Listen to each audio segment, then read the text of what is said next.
अस्सलामुअलैकुम एवरीवन। तो आज हम हाज़िर हैं अपने लेक्चर नंबर 3 के साथ। पाइथन की सीरीज़ हम लोगों ने स्टार्ट की हुई थी। तो फर्स्ट लेक्चर में तो हम लोगों ने इंट्रोडक्शन कवर किया था, एंड देन सेकंड लेक्चर में हम लोगों ने कुछ डेटा टाइप्स का ओवरव्यू लिया था। और आज का जो सेशन होने वाला है वो हमारे पास ऑपरेटर्स कितने टाइप्स के होते हैं पाइथन के अंदर, और कौन कौन से रिज़र्व कीवर्ड्स होते हैं पाइथन के अंदर, और उसके अलावा वेरिएबल्स क्या होते हैं, किस टाइप के होते हैं, किस तरह से उनको यूज़ किया जाता है, उनको कैसे यूटिलाइज़ किया जाता है। तो ये सब कुछ हम लोग देखेंगे। और हमारे पास, जैसा कि हम लोग को मैंने फर्स्ट सेशन से ही कहा था आपको, कि हम लोग सर आरिफ कासिम रोज़ानी की उन्होंने कोलैब्स तैयार की हुई हैं, हम उनको यूज़ करेंगे और उसको स्टडी कर रहे होंगे। ठीक है, थ्रू आउट जो है हम लोग पूरी सीरीज़ के अंदर सारी जो है ना को देखते हुए चलेंगे हम लोग। और शुरू में हमारे पास कुछ बेसिक टॉपिक्स हैं, देन हमारे पास हम लोग मूव करेंगे एडवांस टॉपिक्स की तरफ। तो हमारे पास आज का जो हमारा टॉपिक है वो है ऑपरेटर्स। ठीक है, अब ऑपरेटर्स सिंपल हमारे पास अगर देखा जाए तो ऑपरेटर्स को पढ़ने से पहले हमें दो चीज़ें पता होनी चाहिए कि ऑपरेटर्स क्या है, और उसके साथ एक और टर्मिनोलॉजी है ऑपरेंड्स। अब ये दोनों क्या हैं? अगर हम लोग पाइथन के लिहाज से देखें, पाइथन के अंदर या फिर जनरल अगर किसी भी प्रोग्रामिंग लैंग्वेज के अंदर देखें आप, तो ऑपरेंड्स क्या होती हैं? वो वैल्यूज़ होती हैं, वो कोई डेटा होता है। ठीक है, या फिर उनको हम लोग वेरिएबल्स भी कह सकते हैं, क्योंकि हम लोग अब आगे चल के देखेंगे इसी कोलैब में आज के सेशन में कि वेरिएबल्स क्या होते हैं। ठीक है, तो हम लोग सिंपल अगर कंसिडर करें कि कुछ वैल्यूज़ जो होती हैं हमारे पास, या कोई डेटा होता है, वो हमारे पास ऑपरेंड्स कहलाता है। और उन पे कुछ ऑपरेशंस जो परफॉर्म हो रहे होते हैं, वो जिनके थ्रू परफॉर्म होते हैं, उन्हें हम लोग ऑपरेटर्स कहते हैं। ठीक है, अगर इधर एग्जांपल देखें तो इन पाइथन या फिर प्रोग्रामिंग लैंग्वेज के अंदर general, an operands is a value और वेरिएबल्स। ठीक है, दैट एन ऑपरेटर एक्ट्स, मतलब जिनके ऊपर ऑपरेटर्स एक्ट्स करते हैं। ठीक है, मतलब जिनके ऊपर ऑपरेटर परफॉर्म करते हैं एक्शंस, कोई भी या कोई ऑपरेशन परफॉर्म करते हैं। Think of it like this, मतलब इसको इस तरह से आप सोचें कि ऑपरेटर क्या है? A symbol that performs operation, मतलब वो सिंबल जो क्या करे, ऑपरेशन परफॉर्म करे, उसे हम लोग ऑपरेटर कहते हैं।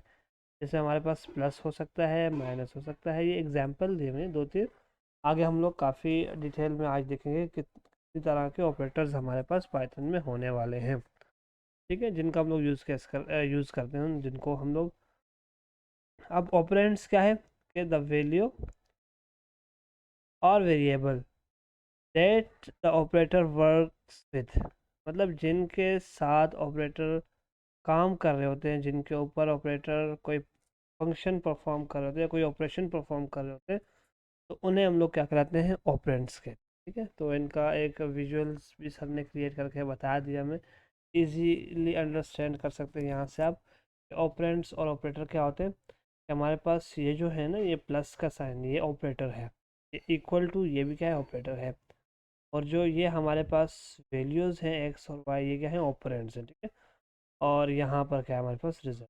ठीक है, तो अब हमारे पास की पॉइंट्स यहाँ से क्या आते हैं कि operands are the inputs for operators. ठीक है, मतलब ऑपरेटर्स के लिए जो इनपुट होता है वो ऑपरेंड्स होते हैं, और the number of operands depends on operator, operator के ऊपर डिपेंड करता है कि कितने ऑपरेंड्स आएंगे हमारे पास। ठीक है, और इसी बेस पे हमारे पास ऑपरेटर्स की दो टाइप्स हैं। ठीक है, कि कितने ऑपरेंड्स के ऊपर वो अपना टास्क या कोई एक्शन परफॉर्म कर रहा है, तो उस बेस पे हमारे पास ऑपरेटर्स दो तरह के हैं। ठीक है, एक हमारे पास है यूनरी ऑपरेटर्स, और दूसरी टाइप है हमारे पास बाइनरी ऑपरेटर्स।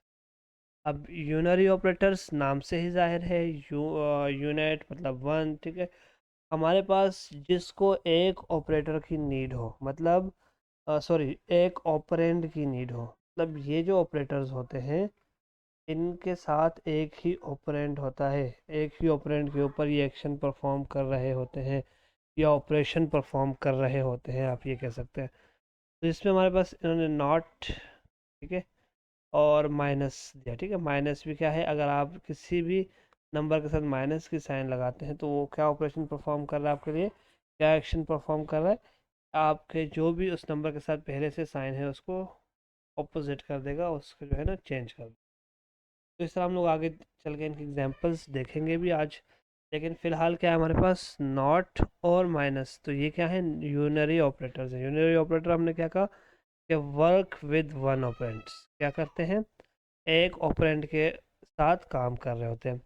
फिर है हमारे पास बाइनरी ऑपरेटर्स। बाइनरी ऑपरेटर्स क्या हैं, जैसे हमारे पास प्लस, माइनस और स्टेरिक, स्टेरिक यूज़ करते हैं हम लोग मल्टीप्लाई के लिए, और फॉरवर्ड स्लैश ये यूज़ करते हैं हम लोग डिवाइड के लिए। ये जो हमारे पास ऑपरेटर्स हैं, ये क्या करते हैं, किस तरह काम कर रहे होते हैं, किसी भी दो ऑपरेंट्स के ऊपर अपना ऑपरेशन परफॉर्म कर रहे होते हैं, ठीक है। अब यूनरी ऑपरेटर्स में क्या क्या आते हैं, unary operators work with one operand, a single value और वेरिएबल। मतलब कोई सिंगल वैल्यू होती है, कोई वेरिएबल होता है जिसके ऊपर आप यूनरी ऑपरेटर्स के साथ लगाते हैं और वो आपको कोई ना कोई उसके अगेंस्ट एक्शन या कोई ऑपरेशन परफॉर्म करके दे रहा होता है, ठीक है। They perform operation on just one thing. अब एग्जांपल उसकी देखें, सिंपल माइनस का साइन है, changes the sign of operand, मतलब जो भी ऑपरेंड आप दे रहे होंगे तो उसकी साइन को चेंज करके दे देता है। मतलब अगर x की वैल्यू क्या है, 5 है, तो अगर y की वैल्यू में आपने क्या किया, माइनस का साइन लगाया और ये वेरिएबल बनाया था ना x, तो ये हमारे पास x दे दिया, तो ये इसने क्या किया, अब y की वैल्यू क्या होगी इस टाइम, -5 हो गई, ठीक। मतलब अगर हम लोग सिंपल माइनस ना लिखते तो x की वैल्यू और y की वैल्यू क्या आती, सेम इक्वल होती, 5 ही आनी थी। लेकिन यहाँ पर हमने माइनस किया तो माइनस से क्या हो गया, एक ऑपरेशन परफॉर्म हुआ कि हमारे पास जो पहले से प्लस वाली वैल्यू थी वो चेंज हो गई किसमें, माइनस में, ठीक है। तो सिंपल ये नेगेटिव साइन जो है ना, ये भी हमारे पास क्या कर रहा है, ये एक यूनरी ऑपरेटर के तौर पर भी काम कर रहा होता है। और ये उस वक्त काम करता है जब हमारे पास क्या होता है, यूनरी ऑपरेटर से हमने क्या लिया कि हमारे पास एक ही ऑपरेंड होता है उसका, ठीक। अब हमारे पास क्या है, simple logical not. Logical not, ठीक है, ये आगे हम लोग देखेंगे कि लॉजिकल क्यों लिखा हुआ है और ये इसका मतलब क्या है। तो फिलहाल आपने सिर्फ ये देखना है कि नॉट के साथ भी हमारे पास एक ही ऑपरेंड लगता है, इस तरह से। अब ये रिवर्सेस अ बुलियन वैल्यू, मतलब कोई भी बुलियन वैल्यू होती है। बुलियन वैल्यू हम लोगों ने डेटा टाइप्स में देखा था कि कौन सी होती है, ट्रू और फॉल्स की वैल्यू। अगर हमारे पास कोई भी वैल्यू है ट्रू और फॉल्स में, तो अगर अगर वो वैल्यू किसी वेरिएबल के अंदर स्टोर है तो उस वेरिएबल के साथ हम लोग नॉट लगाएंगे तो वो क्या कर देगा, उस वैल्यू को रिवर्स कर देगा। अब किस तरह से, मतलब अगर हमारे पास एक वेरिएबल है ए और उसके अंदर वैल्यू है ट्रू, ठीक है। अब ये क्या करेगा कि अगर हम लोग ए के साथ नॉट लगाएंगे तो ये इस ट्रू वैल्यू को क्या कर देगा, रिवर्स। रिवर्स का मतलब इसका उल्ट, आपने ट्रू वैल्यू स्टोर कराई हुई है तो ये आपको रिटर्न क्या करेगा, फॉल्स रिटर्न करेगा। सिंपल क्या है हमारे पास, अगर हम लोगों ने ए वैल्यू क्या रखी, ट्रू रखी, और बी वैल्यू क्या रखी हमने, नॉट लगाकर, और ए, हालांकि ए में हमने ट्रू वैल्यू रखी हुई है, ये याद रखिएगा, ठीक है। अब हम जब इसको प्रिंट कराएंगे, लास्ट टाइम हमने देखा था कि प्रिंट क्या करता है हमारे पास, हमें वैल्यू जो भी हम लोग इसके अंदर प्रिंट कराना चाहते हैं तो वो दे देते हैं वो वेरिएबल, और ये हमें वैल्यू प्रिंट करा के उसका आंसर दे रहा था, ठीक है। तो हमने सिंपल यहाँ पर क्या किया, स्ट्रिंग में बी लिखा भी, और बी की जो वैल्यू आने वाली है उसको प्रिंट करा दिया। अब यहाँ से अगर हम लोग इसी पे चलाना चाहें, गूगल कोलैब पे ही चलाना चाहें, ये प्ले का बटन करेंगे तो हमारे पास सिंपल यहाँ से फर्स्ट टाइम रन एनीवे पे क्लिक करना होगा, देन आपके, अच्छा, चेक करने का तरीका क्या है, कैसे क्या हमारा हमारे पास रन हो गया सेल या नहीं, तो ये ब्लू टिक, ठीक है, ब्लू टिक हुआ तो आपके पास, आपको पता चल गया कि ये जो आंसर आया है, अब इस सेल का कोड एग्जीक्यूट हुआ है और उसका ये आंसर है, ठीक। अब बी फॉल्स आया, ठीक है। देखें, हालांकि आपने वैल्यू ए की क्या स्टोर करा थी, ट्रू, और आपने नॉट लगाया और फिर एक वेरिएबल पास कर दिया। जब भी आप क्या करेंगे, ये एक ही ओपरेंड है, ओपरेंड एक है, मतलब एक वेरिएबल है और उसके साथ नॉट लगाया हुआ है। तो लिहाजा अगर आप इसको चेंज करके भी देख लें, क्या कर लें, आप इसकी जगह पर फॉल्स कर दें, तो क्या है आपके पास, अब आंसर क्या एक्सपेक्टेड है कि अगर रिवर्स होकर आएगा तो क्या आना चाहिए, आना चाहिए। ठीक, अब क्या आ रहा है, ट्रू वैल्यू रिटर्न होकर आ गया। ठीक है, तो ये सिंपल था कि आपके पास क्या होता है, हमारे पास यूनरी ऑपरेटर्स क्या होते हैं, इस तरह के ऑपरेटर्स होते हैं जिनमें क्या होता है हमारे पास सिंपल एक ही क्या होती है हमारे पास आपके पास ऑपरेटर होता है और उसके साथ एक ही ऑपरेंड होता है। ठीक है, अब जैसा नेगेटिव में हम लोगों ने क्या देखा, माइनस का साइन हम लोग लगा रहे होते हैं और कोई भी वेरिएबल यूज़ कर रहे होते हैं। वेरिएबल अपने क्या था, एक ऑपरेंड कहलाएगा हमारे पास। ठीक है, जिसके ऊपर ऑपरेशन परफॉर्म होने वाला है। लॉजिकल नॉट हमने क्या चेक किया, नॉट का जो है ना कीवर्ड हम लोगों ने लगाना है सिंपल किसी भी वेरिएबल के साथ या किसी भी वैल्यू के साथ, तो वो क्या कर देगा, बुलियन वैल्यू को रिवर्स कर देगा। ठीक, इसी तरह हमारे पास bitwise not. Bitwise not क्या है, इसकी डिटेल में जाने की ज़रूरत नहीं है, लेकिन फ़िलहाल इतना समझ लें कि ये क्या है, ये इन्वर्ट्स करता है बिट्स ऑफ नंबर को। मतलब कोई भी नंबर दे रहे हैं आप, तो उसमें क्या होता है कि आपके पास वो नंबर कंप्यूटर लैंग्वेज जब उसको अंडरस्टैंड करती है तो वो किस में अंडरस्टैंड करती है, बाइनरी नंबर्स में अंडरस्टैंड करती है। तो यहाँ पर बिट वाइज नॉट में क्या होता है कि बाइनरी ऑपरेशन परफॉर्म हो रहा होता है, और बाइनरी ऑपरेशन में क्या होता है, बिट्स को जो है ना इन्वर्ट कर देता है ये। अब इसके लिए ये सिंबल यूज़ होती है सिंपल। ठीक है, और हमारे पास अगर इस सिंबल को हम यहाँ पर लगाएंगे तो सिंपल आपने एक फार्मूला सा याद रख लेना है कि हमारे पास असल में तो बैक अगर हम लोग देखेंगे इसमें कि बैक लॉजिक क्या है हमारे पास, तो बैकएंड पे या फिर हमारे पास इंटरनली पाइथन के अंदर क्या वर्किंग हो रही है, वो तो ये हो रहा था कि हमारे पास ये नंबर है, ये हमारे पास सिंपल बाइनरी में पहले कन्वर्ट होता है, देन हमारे पास क्या होता है ये हमारे पास इन्वर्ट होता है। ठीक है, लेकिन हमें इतना डिटेल में चीज़ों को देखने की ज़रूरत नहीं है। सिंपल इसका एक फार्मूला है, वो यही है कि हमारे पास जो भी वैल्यू है इनिशियली, ठीक है, वेरिएबल की जो भी वैल्यू है, ठीक है, आपने क्या करना है, उसमें वन ऐड कर देना है। क्या कर देना है, वन ऐड कर देना है, और ओवरऑल एक्सप्रेशन के साथ माइनस का साइन। तो ये आपका आंसर होने वाला है। सिंपल फार्मूला ये है। क्या फार्मूला मैंने बताया आपको कि आपको वैसे सर यहाँ पर एक्स है ना, एक्स वेरिएबल है, तो आपने क्या करना है, एक्स प्लस वन, और आपने क्या करना है इसके साथ साइन। सिंपल, ये आपके पास क्या होने वाला है, फार्मूला होने इसका। अब किस तरह से होने वाला है, अगर देखें आपने 5 रखा है ना यहाँ पर वैल्यू, तो 5 आप अगर एक्स की जगह 5 रखें, 5 + 1 6, और 6 के साथ माइनस की साइन लगाई, तो इसका आंसर क्या आने वाला है, जब आप अगर एक्स के साथ बिट वाइज नॉट लगाएंगे तो आंसर क्या आएगा, -6 जो हमने कहा, ठीक है, एज्यूम किया इस फार्मूले के अकॉर्डिंग, तो -6 प्रिंट होकर आया। अगर बिलफर्ज हम यहाँ पर चेंज कर देते हैं, वैल्यू हमारे 7 रखते हैं, ठीक है, और मैं यहाँ पर क्या करूँ, इस फार्मूले के अंदर वैल्यू 7 पुट करूँ, तो 7 + 1 8 और -8, मतलब हमारा आंसर क्या आना चाहिए, -8 आना चाहिए। ठीक है, तो वही हमारे पास -8 आएगा। ठीक है, तो बस सिंपल आपने इस फार्मूले को याद रख लेना है। कोई भी वैल्यू है अगर बिट वाइज नॉट में आप आंसर अज्यूम करेंगे उसका, तो सिंपल इस फार्मूले के तहत अज्यूम करें, क्योंकि आपको इंटरनली वर्किंग को जानने की ज़रूरत नहीं है। ठीक है, अब हमारे पास क्या है, सिंपल आपने ये किया, और 9 की जगह मतलब 1 ऐड होकर और साइन माइनस की लगकर आपके पास आंसर आता है बिट वाइज नॉट में। ठीक है, अब हमारे पास क्या है, you can print an integer as a binary number. Binary number के तौर पर भी प्रिंट करा सकते हैं। वो सिंपल क्या है कि हमारे पास 2-3 चीज़ें यूज़ होती हैं, 2-3 मेथड हैं अलग अलग, जिनके थ्रू आप जो है ना बाइनरी नंबर भी क्या कर सकते हैं, उसका प्रिंट करा सकते हैं। ठीक है, अब एक तो है बिन का कंस्ट्रक्टर, या फिर आप कह सकते हैं बिन का फंक्शन, जिसके अंदर आप किसी भी वेरिएबल के अंदर अगर कोई वैल्यू स्टोर है उसको बाइनरी में कन्वर्ट कराना चाहते हैं, तो वो बिन के फंक्शन के अंदर पास करेंगे और वो बाइनरी में कन्वर्ट हो जाएगा।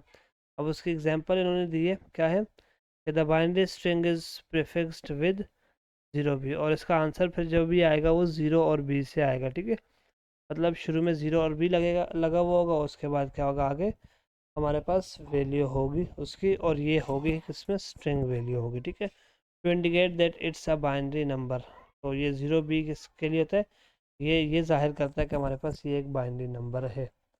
अच्छा, अभी उन्होंने सिंपल क्या किया कि हमारे पास x जो वेरिएबल था, जिसमें हमने अभी वैल्यू चेंज कर दी, 9 किया हमने, तो इसको क्या किया उन्होंने, बिन और x कर दिया। ठीक है, और उसकी टाइप भी फाइन, तो टाइप इसलिए फाइंड की कि हमें पता चले कि जो ये बाइनरी नंबर हमें रिटर्न कर रहा है वो किस टाइप का है। तो हमारे पास स्ट्रिंग टाइप का होता है।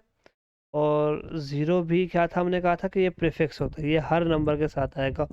और उसके बाद जो है वो हमारी वैल्यू है, जो हमारा बाइनरी नंबर है वो हमें रिटर्न होकर आया। तो वो तो 5 के लिए था। अब हम अगर इसको चलाएंगे तो ये मज़ीद चेंज होकर आएगा, क्योंकि हमने वैल्यू चेंज की है अपने एक्स के अंदर। ठीक है, एक्स वेरिएबल जो था हमने इसमें 9 कर दिए। अब हमारे पास ज़ीरो भी और 1001 जो है ये हमारा बाइनरी नंबर कन्वर्ट होकर आया है। ठीक है, अब इसी तरह हम लोग देखेंगे एक्स। उधर हमने क्या किया, नम और नम के अंदर कौन सी वैल्यू स्टोर कराई, एक्स की। ठीक है, जो कि हमारे पास इस टाइम पे हमने 9 रखी है, उसकी वैल्यू क्या रखी है, 9 रखी है। ठीक है, अब हमारे पास अगर हम इसे दोबारा बाइनरी नंबर में कन्वर्ट करना चाहते हैं और हम लोग एज अ नंबर इनपुट लेते हैं, क्या लेते हैं, एज अ नंबर उसका इनपुट चाहते हैं, तो उसके लिए एक और मेथड भी यूज़ होता है। और उसके लिए हम लोग एक और पाइथन का बिल्ट इन फंक्शन यूज़ करते हैं, फॉर्मेट। कौन सा, फॉर्मेट। ठीक है, फॉर्मेट क्या है, हमारे पास पाइथन का बिल्ट इन फंक्शन है। ठीक है, लिखने का तरीका क्या है इसका, सिंपल। हमारे पास हम जब चलेंगे प्रिंट स्टेटमेंट, हमने क्यों करानी है, तो लिखते हैं फॉर्मेट। क्या लिखते हैं, फॉर्मेट। और फॉर्मेट के अंदर हम लोग अपना जो भी वेरिएबल है पास करना होता है। और वो वेरिएबल हमारे पास, हमारे केस में क्या है, नम है। ठीक है, नंबर है। और हमने उसका फॉर्मेट बताना होता है कि कौन सा फॉर्मेट होने वाला है। तो हमने कहा बी जाहिर करता है बाइनरी को। ठीक है, बी क्या जाहिर करता है, बाइनरी को। अब हम अगर प्रिंट कराएंगे, क्या कराएंगे, प्रिंट कराएंगे, तो ये हमारे पास यहाँ पर प्रिंट होकर इसकी वैल्यू आ जाएगी।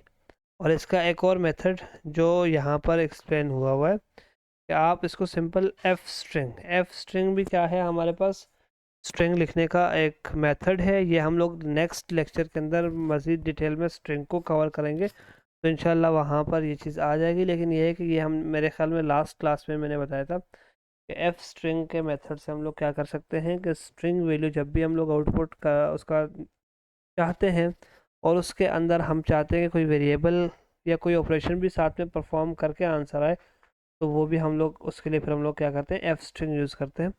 और करली ब्रेसेस के अंदर सिंपल हम लोग अपने वेरिएबल का नाम या फिर कोई ऑपरेशन परफॉर्म करा रहे हैं वो लिख रहे होते हैं।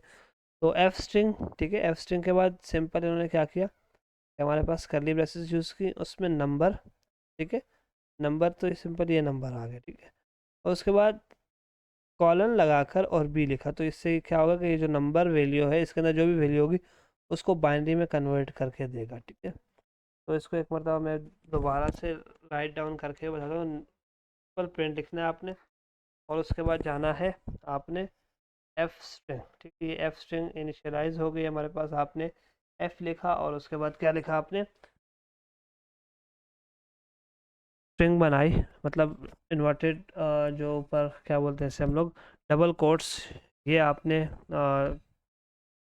लगाए। तो ये आपके पास एक एफ स्ट्रिंग बन गई। अब इसके अंदर आप क्या कर सकते हैं, जो वैल्यू भी लिखना चाहें, स्ट्रिंग वैल्यू, मतलब आप कोई भी वैल्यू लिखेंगे, कोई भी, तो वो आप एज इट इज़ लिख सकते हैं। और उसके बाद अगर आपने कोई वेरिएबल साथ में लिखना है, यूज़ करना है, उसको यूटिलाइज करना है, या कोई ऑपरेशन साथ के साथ आपने परफॉर्म कराना है, तो उस केस में आप क्या करेंगे, यहाँ पर सिंपल करली ब्रेसेस लगाकर उसके अंदर को पास कर देंगे, या फिर आप उसके अंदर आप उस ऑपरेशन को परफॉर्म करेंगे। ठीक है, तो हमारे पास सिंपल यहाँ पर क्या है कि करली ब्रेसेस लगानी है और आपने नंबर लिखना है और देन आपने भी लिख लेना है बाइनरी। ठीक है, तो अब जो पहले से लिखा हुआ था उसको मैं कमेंट कर देता हूँ। ठीक है, और देन अपना जो हमने अभी लिखा उसको चलाते हैं, तो हमारे पास क्या हो गया आंसर, 101 1001 1001, क्योंकि हमारे पास एक्स की वैल्यू क्या है। अगर सिंपल हम यहाँ पर नंबर में डायरेक्टली कोई वैल्यू देते हैं, 6 देते हैं, दोबारा चलाएंगे तो ये हमारे पास क्या आएगा, 6 को जो है ना, 6 जो नंबर है हमारा, इसको बाइनरी में कन्वर्ट करके दे रहा है। तो ये बाइनरी आउटपुट हम दे रहा है सिंपल। तो ये हमारे पास था कि बाइनरी आउटपुट भी निकलवा सकते हैं डिफरेंट मेथड से। हमने 3 मेथड देखे। फर्स्ट क्या था, पिन का बिल्ट इन फंक्शन यूज़ करके, और उसके अंदर जिस वेरिएबल के अंदर वैल्यू स्टोर की है, या फिर डायरेक्टली भी आप वैल्यू दे सकते हैं। ठीक है, डायरेक्टली भी वैल्यू दे सकते हैं। जिस तरह यहाँ पर हमने नम दिया है, तो नम की जगह पर अगर मैं दूँ यहाँ पर सिंपल 10 वैल्यू दूँ, तो ये भी क्या हो जाएगा हमारे पास, यहाँ पर इससे तो नम को यूटिलाइज़ किया मतलब 6 को यूज़ करके, तो 6 के हिसाब से हमारे पास आउटपुट आया। और यहाँ पर हमने डायरेक्टली नम की जगह 10 वैल्यू दी, तो वो क्या हुआ, 10 के अकॉर्डिंग जो है हमें आंसर मिला। ठीक है, तो ये याद रखिएगा कि हमारे पास 3 तरीके हम लोगों ने देखे कि कोई भी नंबर वैल्यू है उसको हमने क्या करना है, बाइनरी में कन्वर्ट करना है, तो उसके लिए ये 3 मेथड्स हैं। ठीक है, अब हमारे पास असल जो हमारा टारगेट चल रहा है, जो हम लोग जिस टॉपिक पे हैं वो क्या है, ऑपरेटर्स का। तो हम लोगों ने यूनरी ऑपरेटर्स देखे, क्या देखे अभी तक, यूनरी ऑपरेटर। और यूनरी ऑपरेटर्स में 3 तरह के ऑपरेटर्स देखे, एक नेगेटिव साइन, एक लॉजिकल नॉट, और एक हम लोगों ने देखा बिट वाइज नॉट। अब यूनरी ऑपरेटर में नेगेटिव क्या करता था, हमारे पास चेंज करता था साइन को, जिस ऑपरेंड के साथ लगाते थे उस ऑपरेंड की साइन को चेंज कर देता था। दूसरा लॉजिकल नॉट, लॉजिकल नॉट क्या करता है हमारे पास, रिवर्स करता है बुलियन वैल्यू को। ठीक है, जो भी मतलब अगर ट्रू वैल्यू है उसको उल्टा कर देगा आपके पास, उसको रिवर्स कर देगा, उसको ऑपोजिट कर देगा, फॉल्स कर देगा। अगर फॉल्स है तो उसको ट्रू कर देगा। ठीक है, इस तरह बिटवाइज नॉट का फार्मूला मैंने सिंपल समझाया आपको, ये फार्मूला है। इसके अकॉर्डिंग आप इसका आंसर एग्जैक्ट आप जो है ना आप आसानी से बिल्कुल इजीली जो है ना अज्यूम कर सकते हैं कि क्या आंसर आने वाला है। ठीक है, और अगर आपने एक और चीज़ यहाँ से सीखी कि हम लोगों ने अगर कोई भी नंबर हो उसको आपने बाइनरी में कन्वर्ट कराना है, तो उसके 3 मेथड्स हैं और तीनों मेथड्स हम लोगों ने एक एक करके देख ली। ठीक है, अब हमारे पास नेक्स्ट आता है बाइनरी ऑपरेटर्स। अब बाइनरी ऑपरेटर्स हमने देखा था कि ऐसे ऑपरेटर्स होते हैं जिनको दो ऑपरेंड्स की ज़रूरत होती है, मतलब जिनको ऑपरेशन परफॉर्म करने के लिए या कोई भी एक्शन या कोई भी टास्क परफॉर्म करने के लिए दो ऑपरेंड्स की ज़रूरत होती है। ठीक है, अब हमने क्या करना है, देखना है वन बाय वन करके। इसमें भी हमारे पास सब टाइप्स हैं इसकी। ठीक है, सब फर्स्ट क्या है, अर्थमेटिक ऑपरेटर्स। अर्थमेटिक ऑपरेटर्स क्या हैं कि परफॉर्म बेसिक मैथ ऑपरेशंस, मतलब simple plus minus multiplication division वगैरह परफॉर्म करने के लिए जो ऑपरेटर्स हम यूज़ करते हैं, तो वो क्या कहलाते हैं, अर्थमेटिक ऑपरेटर्स। क्या कहलाते हैं, अर्थमेटिक ऑपरेटर्स। इनको वन बाय वन करके हम लोग देखेंगे। ठीक है, दूसरा है कंपैरिजन ऑपरेटर्स। कंपैरिजन मतलब ये है कि आपके पास दो ऑपरेंड्स होंगे, उन दोनों के दरमियान आप कंपैरिजन कर रहे होंगे, तो उसमें कंपैरिजन ये हमें रिटर्न जो करते हैं ना वैल्यू। अब अर्थमेटिक ऑपरेटर तो क्या था कि हमारे पास आपके पास दो ऑपरेंड्स के अक्रॉस या उन दोनों के दरमियान क्या होगा, दो ऑपरेंड्स के दरमियान ऑपरेशन परफॉर्म होगा, उसका रिजल्ट हमें मिलेगा। लेकिन कंपैरिजन ऑपरेटर्स में क्या होता है, हमारे पास दो ऑपरेंड्स के दरमियान जो है वो कंपैरिजन होता है, और हमें जो वैल्यू रिटर्न होती है वो बूलियन वैल्यू होती है। ठीक है, वो कौन सी वैल्यू होती है, या तो ट्रू होता है या फिर फॉल्स होता है। ठीक है, मतलब ट्रू फॉल्स के अंदर हमें रिटर्न होती है वैल्यू। तो कंपैरिजन में हम डिटेल में हम लोग देखेंगे कि कौन कौन से आते हैं और उनको हम लोग कैसे यूज़ करते हैं। अब हमारे पास आता है थर्ड, लॉजिकल ऑपरेटर्स। कौन से आते हैं, लॉजिकल ऑपरेटर्स। लॉजिकल मतलब क्या है कि हमारे पास कंबाइन करते हैं बुलियन वैल्यूज़ को, मतलब आपके पास कुछ बुलियन वैल्यूज़ हैं तो उनको आपस में कंबाइन करके और उनका फिर आप रिज़ल्ट चेक कर रहे होते हैं। तो यहाँ भी आंसर हमारे पास बुलियन में ही आता है, लेकिन ये है कि हमारे पास साथ आप एक किसी एक बुलियन वैल्यू को भी यूटिलाइज कर रहे होते हैं। ठीक है, तो हमारे पास एंड और जो है ना ये इसमें यूज़ होते हैं, तो ये हम लोग यूज़ करके देखेंगे, तो आपको वहाँ से क्लियर हो। अब असाइनमेंट ऑपरेटर। असाइनमेंट ऑपरेटर में क्या है कि किसी भी वैल्यू को जब शुरू में आप वेरिएबल के अंदर असाइन कर रहे होते हैं, या फिर आप इसको मज़ीद आपके पास मेथड्स आते हैं और जिनमें क्या कर रहे हैं, आप एडिशन के साथ साथ असाइन कर रहे हैं, तो ये क्या है हमारे पास असाइनमेंट ऑपरेटर्स हैं कि क्या कर रहे होते हैं, असाइन वैल्यूज़ टू वेरिएबल और परफॉर्म ऑपरेशन वाइल असाइनिंग। मतलब इसमें दो तरह के ऑपरेशन आ जाते हैं ऑपरेटर्स। एक तो सिर्फ वैल्यू असाइन करने के लिए जो यूज़ होता है, तो वो इक्वल टू का साइन है। दूसरा ये है कि आप साथ ही साथ ऑपरेशन भी परफॉर्म करा रहे हैं और वैल्यू भी असाइन करा रहे हैं, तो ये भी जो है हमारे पास असाइनमेंट ऑपरेटर्स के अंदर। इसमें ये प्लस इक्वल टू और माइनस इक्वल टू, इस तरह मल्टीप्लाई इक्वल टू और डिवाइड इक्वल टू, ये सब आप यूज़। अच्छा, की डिफरेंसेस क्या है यूनरी ऑपरेटर्स में और बाइनरी में? क्या है? वर्क विद वन ऑपरेंड और वर्क विद टू। ये आपने डिफरेंस। अब ऑपरेटर्स इन पाइथन हम लोग अब चलते हैं डिटेल। फर्स्ट हमने क्या देखा था? Arithmetic operators. तो इनका मैथमेटिकल ऑपरेशंस जो बेसिक होते हैं सर यूज़ कैसे? सिंपल। एडिशन का क्या है? आप दो नंबर को ऐड करते हैं। सब्ट्रैक्शन में क्या है? माइनस करते हैं। मल्टीप्लिकेशन डायरेक्ट का साइन यूज़ होता है, ये याद रखिएगा, सिंपल। तो मल्टीप्लिकेशन सिंपल आपके पास मल्टीप्लाई करके वैल्यू रिटर्न करते हैं। देन आपके पास फॉरवर्ड स्लैश, तो ये क्या होता है? डिवीजन होती है फ्लॉट के। मतलब इसमें जो वैल्यू रिटर्न हो रही होती है ना आपके पास, तो वो फ्लोट वैल्यू होती है। मतलब एग्जैक्ट जो भी आंसर होता है आपके पास विद डेसिमल्स के आपके पास रिटर्न हो रहा होता है डिवीजन में, ठीक है। और फ्लोर डिवीजन क्या करती है? फ्लोर डिवीजन में ये होता है कि आपके पास डेसिमल में जो आंसर आता है ना, जब आप अगर आपके पास कोई ऑपरेशन परफॉर्म होता है, कोई नंबर दो डिवाइड होते हैं, तो उसमें जो डेसिमल वाला पार्ट होता है उसको रिमूव कर देता है, और जो हमारे पास नॉर्मल दूसरा पार्ट है डेसिमल के अलावा, ठीक है, इंटीजर वाला पार्ट, वो आपके पास प्रिंट होकर आ रहा होता है। मतलब जिस तरह एग्जांपल में देखा जाए तो 5 डिवाइडेड बाई 2 तो क्या होता है? 2.5 होता है आंसर, ठीक है। अगर इस तरह देखा जाए तो 5 डिवाइडेड बाई 2, और अगर इधर डिवीजन देखें तो फ्लोर डिवीजन है, मतलब डबल फॉरवर्ड स्लैश है, तो इससे पता चलता है कि फ्लोर डिवीजन है। और फ्लोर डिवीजन में आंसर इसका क्या आएगा? 5 डिवाइडेड बाई 2 का 2 आएगा। मतलब जो 0.5 है ये क्या हो जाएगा? रिमूव हो जाएगा। आगे सर मेंशन भी किया हुआ है, रिमूव्स डेसिमल पार्ट, मतलब डेसिमल पार्ट को सिंपल रिमूव कर देता है। इस तरह मॉड्यूलस, मॉड्यूलस में क्या होता है कि रिमाइंडर जो हमारे पास वो आ रहा होता है।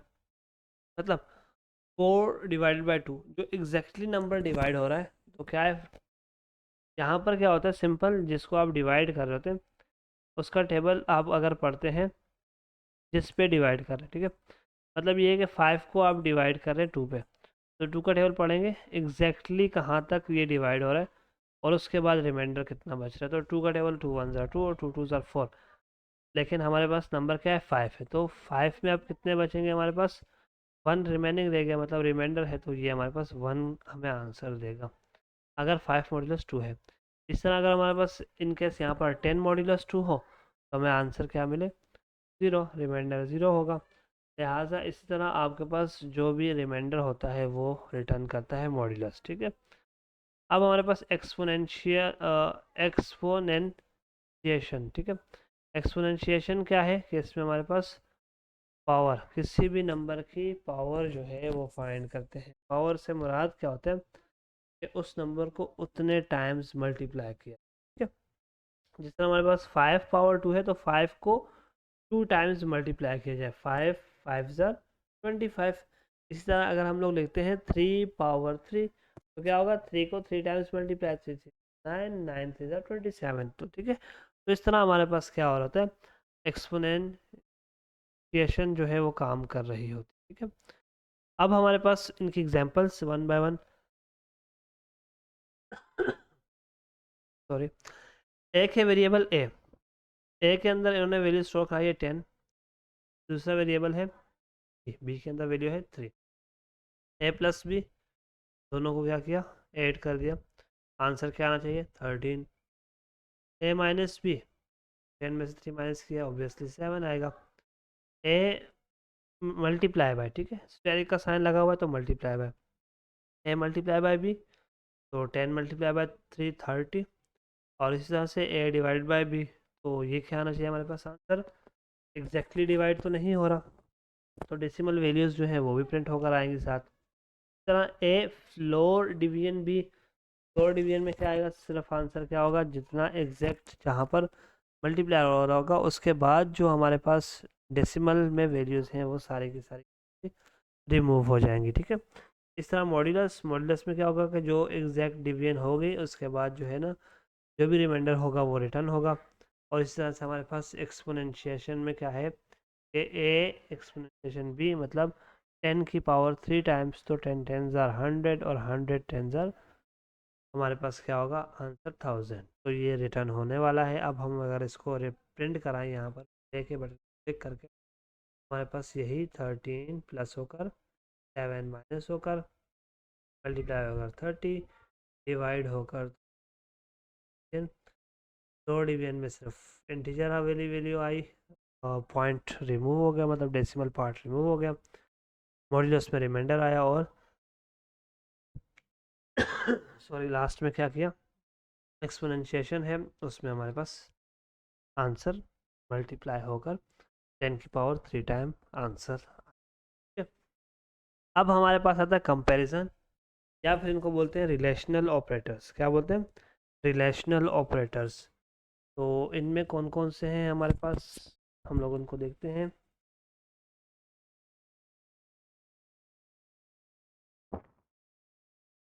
ये होते हैं हमारे पास कंपेयर करने के लिए, ठीक है, वैल्यूज़ को कंपेयर। और मैंने क्या कहा था, ये हमारे पास हमेशा ट्रू और फॉल्स में वैल्यू रिटर्न करते हैं, ट्रू और फॉल्स में वैल्यू रिटर्न करते हैं। अब हमारे पास सबसे पहला हमारे पास क्या है, double equal to. Double equal to क्या करते हैं, दोनों दो ऑपरेंड्स होते हैं ना हमेशा हमारे पास, ये बाइनरी ऑपरेटर्स हैं, तो दोनों ऑपरेटर्स के दोनों ऑपरेंड्स के दरमियान कंपैरिजन कर रहे होते हैं, आया वो इक्वल है या नहीं एक दूसरे के। तो अगर इक्वल होंगे तो ट्रू रिटर्न करेगा, और अगर इक्वल नहीं है तो फॉल्स रिटर्न करेगा। इसी तरह ये एक्सक्लेमेटरी साइन और साथ में इक्वल टू, ये जाहिर करता है not equal to. Not equal का मतलब ये है कि अगर कोई दो ऑपरेंड्स की जो वैल्यूज़ होंगी वो क्या होंगी, अगर इक्वल नहीं होंगी तो true return, otherwise false return, ठीक है। अब उन्होंने एग्जांपल जो रखी है 5 इक्वल टू 5 ट्रू है, 5 इज़ नॉट इक्वल टू 3, सही बात है, तो ये भी ट्रू आना चाहिए। अब हमारे पास है ग्रेटर देन की साइन, तो ये भी कंपैरिजन के लिए यूज़ होती है। तो आपने क्या किया, 5 इज़ ग्रेटर देन 3, तो लाजमी बात है 5 3 से बड़ा है तो ट्रू ही आना है हमारे पास। लेस देन, तो लेस देन में क्या है, 5 इज़ लेस देन 3, नो, तो लिहाजा आंसर क्या आएगा, फॉल्स। इसको हम लोग आगे एग्जांपल बनी हुई है उसमें प्रिंट करा के भी चेक कर लेंगे। अच्छा, अब हमारे पास क्या है, ग्रेटर देन और equal to. 5 is greater than और इक्वल टू 5, तो ऑब्वियसली दोनों में दो यहाँ पर क्या होंगी, कंडीशन चेक होंगी, ग्रेटर देन भी देखा जाएगा, और अगर ग्रेटर देन नहीं है तो फिर चेक किया जाएगा कि इक्वल टू भी है या नहीं। तो लिहाजा फिर ये हमारे पास क्या होगा, वैल्यू हिसाब से इक्वल है दोनों, तो ट्रू आएगा। अब हमारे पास लेस देन और इक्वल टू, तो लेस देन में सबसे पहले लेस देन चेक किया जाएगा कि 5 लेस देन है 3 से, ठीक है, और अगर लेस देन ही नहीं है तो लिहाजा फॉल्स वैल्यू रिटर्न हो जाएगी आपके पास, ठीक है। सिंपल, यहाँ पर x की वैल्यू 10 दी है, y की वैल्यू 5 दी है, और सेम हमारे पास कंपैरिजन कराया गया है। तो देखें हमारे पास first comparison x equal to y, तो लिहाजा हमारे पास इक्वल नहीं है तो फॉल्स आना है। इस तरह नॉट इक्वल टू y, तो लिहाजा इसमें ट्रू आएगा क्योंकि दोनों नॉट इक्वल है, आपस में इक्वल नहीं है 5 और 10। इस तरह greater than, x greater than है y से, तो लिहाजा सही, x की वैल्यू 10 है और y की 5 है, तो लिहाजा हमारे पास क्या रिटर्न होने वाला है, ट्रू। इसी तरह अगर देखा जाए तो x इज़ लेस देन 10, तो ये बिल्कुल भी गलत बात है भाई, x की वैल्यू क्या है हमारे पास 10 है, और y की 5 है, तो y ग्रेटर है, लिहाजा इधर फोर्थ वन फॉल्स आने वाला है। और फिर फिफ्थ वन क्या है, x इज़ ग्रेटर देन और इक्वल टू y, तो लिहाजा x बड़ा है तो ट्रू आएगा, और लास्ट वन क्या है, फॉल्स आएगा। तो ये आप देख भी लें, फर्स्ट क्या है, फॉल्स, दोनों बराबर नहीं है, सेकंड क्या है, दोनों बराबर नहीं है, तो वही स्टेटमेंट लिखी है, तो लिहाजा ट्रू हो गई। और इस तरह थर्ड फोर्थ एंड फिफ्थ। तो सिंपल ये है, कंपैरिजन ऑपरेटर में हमारे पास क्या रिटर्न होता है, true and false value return होती है, और हमारे पास कंपैरिजन हम लोग कर रहे होते हैं दो ऑपरेंड्स के दरमियान, ठीक है। अब हमारे पास आता है लॉजिकल ऑपरेटर।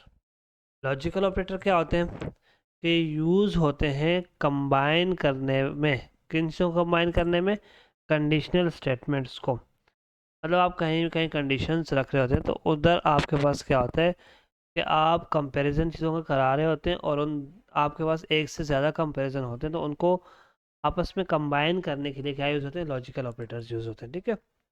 अब इसमें हमारे पास सिंपल यहाँ पर फ़िलहाल 3 रखे हुए हैं। इसमें 3 क्या है हमारे पास, एंड है, और है, और नॉट है, ठीक है।